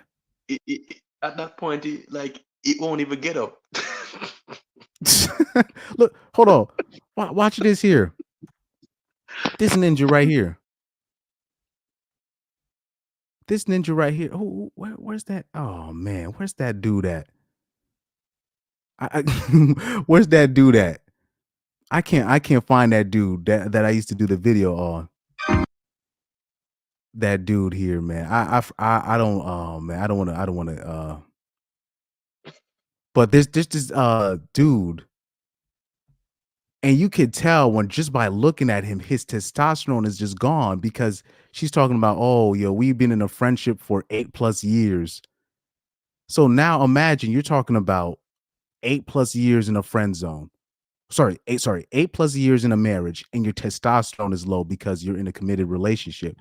Now imagine you're just in a committed relationship with a woman that you've never even kissed, right? You've never even come close to hitting a home run with. That's low. That's the lowest of the low. That's I'm talking about. That's even worse than in terms of this is where people are like, is he gay? So if dudes, if women and men are saying like, yo, is that friend gay? But you've been in that friend zone with her for how long? That's your fault as a man because you're in that friend zone with her. Now people are just looking, they have no respect for you. And if they're looking at you, oh, is he gay? That means they have no respect for you. Because most normies are not going to admit it, but people don't have respect for gay men. just putting that shit out there. Don't let these people that think they're pro LGBT, they have no respect for gay men. Especially women. Especially women. Especially women. I'm talking about zero respect for gay men. Because what's the first thing they say, right? When if you reject a woman, oh, you must be gay, right? It's one of the they use it as a diss. So that just shows you how they think of gay men. That's why I'd be mad when they be mad. Oh, man, the way that Jamaicans treat gay people. I'm like, well, look, you don't respect gay people at all, too. At least the Jamaicans are are straightforward with it. Hey, we don't play that here. Yeah. Isn't that more respectable? Isn't that more respectable than this fake shit that we have in America? You know what I mean? Yeah. How about this here? You know Shannon Sharp, right? Yeah, I Shannon know. Sharp with the Club Shay Shay podcast. So everybody's trying to diss him because they think he's gay. So how can you even be mad at somebody that, like me, that still likes to use the F word from time to time? How can you be mad at a guy like me where now you're already dissing Shannon Sharp because you think he's gay, but I'm wrong for saying the F word? Or Dave Chappelle is wrong for saying the F word, but you're basically calling him an F. You're basically Yeah. calling him an F word. How should You know I what put I it? mean? How should I put it? They basically they're calling him the softer version of the F word. It's like not saying shit, but you're saying feces. If you're saying feces, it's still shit. But yeah, these are the conversations I would have, with the normies sometimes. And me, look, whether Shannon's gay or not, it is what it is. But I believe this. All these normies, they owe me an apology, because people would be so mad at me because I would still say the F word from time to time, or I would be like, man, the Transformers need to get a grip on reality. They confusing us, or I'll say stuff like that. And people will be mad at me for saying that. And maybe I was reckless for saying that, but it's interesting what they're doing to Shannon Sharp. I'm not saying I don't disagree, but they're to diss him. Yeah, they sound like hypocrites right now. It's just like, you can't even be mad. You can't be talking about, oh man, my grandpa's homophobic and all this stuff. Man, you can't be mad at that. And then in the same breath, you're laughing when people are making gay jokes on Shannon Sharp. It's like, people be mad at me when I be saying, when I remember when I visited Atlanta and I saw them two ninjas kissing. I was like, these ninjas look like, I remember I said, when I was at Atlanta, these ninjas are like demons from like those movies, like the Catholic nuns with like those Catholic nuns in the scary movies. And then, like, yes, even though they're still women, but like deep demonic voices be coming out. I said that's what be happening in Atlanta. And people was like, yo, why you saying stuff like that? I'm like, yo, I'm telling you, these dudes sound like demons, bro. And now you could say I'm wrong for saying that, but I don't even know these people, right? But here I'm on social media, and people are saying all these gay jokes about Shannon Sharp, man and woman laughing. You know what I'm saying? You still got women dissing people in this space, calling them gay. I'm like, we're all saying the same thing. We're all saying the same thing. I don't know why people are giving me shtick for it, but that's a whole other story. Yeah, I can't find the dude on my save, but I remember I showed a video of this girl with the dude, and he was 8 years in the friend zone. And the guy, he looks gay. But that's what happens when you're in the friend zone for so long. It's that the estrogen is gonna be oozing off you. You know what I mean? People are gonna be like, there's no way you're it's another way of saying, why would you be friends with a girl for that long? They're basically snitching on themselves at that point. That's why it's basically pointless to have a female friend. But anyway, that's just my last thoughts on it, man. But thank you guys for tuning in. Oh yeah, Pyro, I already, you said the last words, but thank you, Pyro, for tuning in for my first like talking live stream. Undead Chronic and the Warband came in and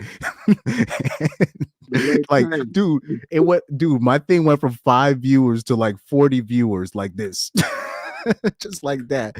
You're just like, whoa, the whole, yeah, man. So we had Undead Chronic, the legend, Undead Chronic, and the War Band. They came through, take over the stream. Light Warrior, I saw you through the chat. You know what I'm saying? Ash Blackwin, all these dudes that I see in the War Band, they stayed in the whole time. Thank you guys. Like thank you for real. Like this is, you know, doing content like this. I would never think people would even come through. Yeah, shout out to the War Band for coming through, taking over. You know what I'm saying? Shout out to Hammerhand. Because I just heard him, another legend. Shout out to these guys. Shout out to Pyro. Shout out to Angel. He came through with the knowledge. You know, I hope does Angel have his own channel, or is he gonna? I don't know. I was about to say it's not too late for him. He can start whenever he wants, and if he wants to start, he should start now. You know what I mean? But Probably I should start as well. yeah. Do it now while you can. Do it now, because these celebrities are coming through because they're not making money on TV, and now they're trying to steal everybody's audience. You know what I mean? True. Yeah. So man, shout out to you guys, man. Thank you. Shout out to Ainsley, my guy, one of my boys right here. Shout out to Jeff if he's listening. Shout out to Trevor if he's listening. Shout out to you guys. My cousin, sometimes he comes through. Man, shout out to all of you guys, and I'm going to sign out. Pyro, thank you, man. I'm gonna sign off on here. You too, man. And shout out. Good night, guys.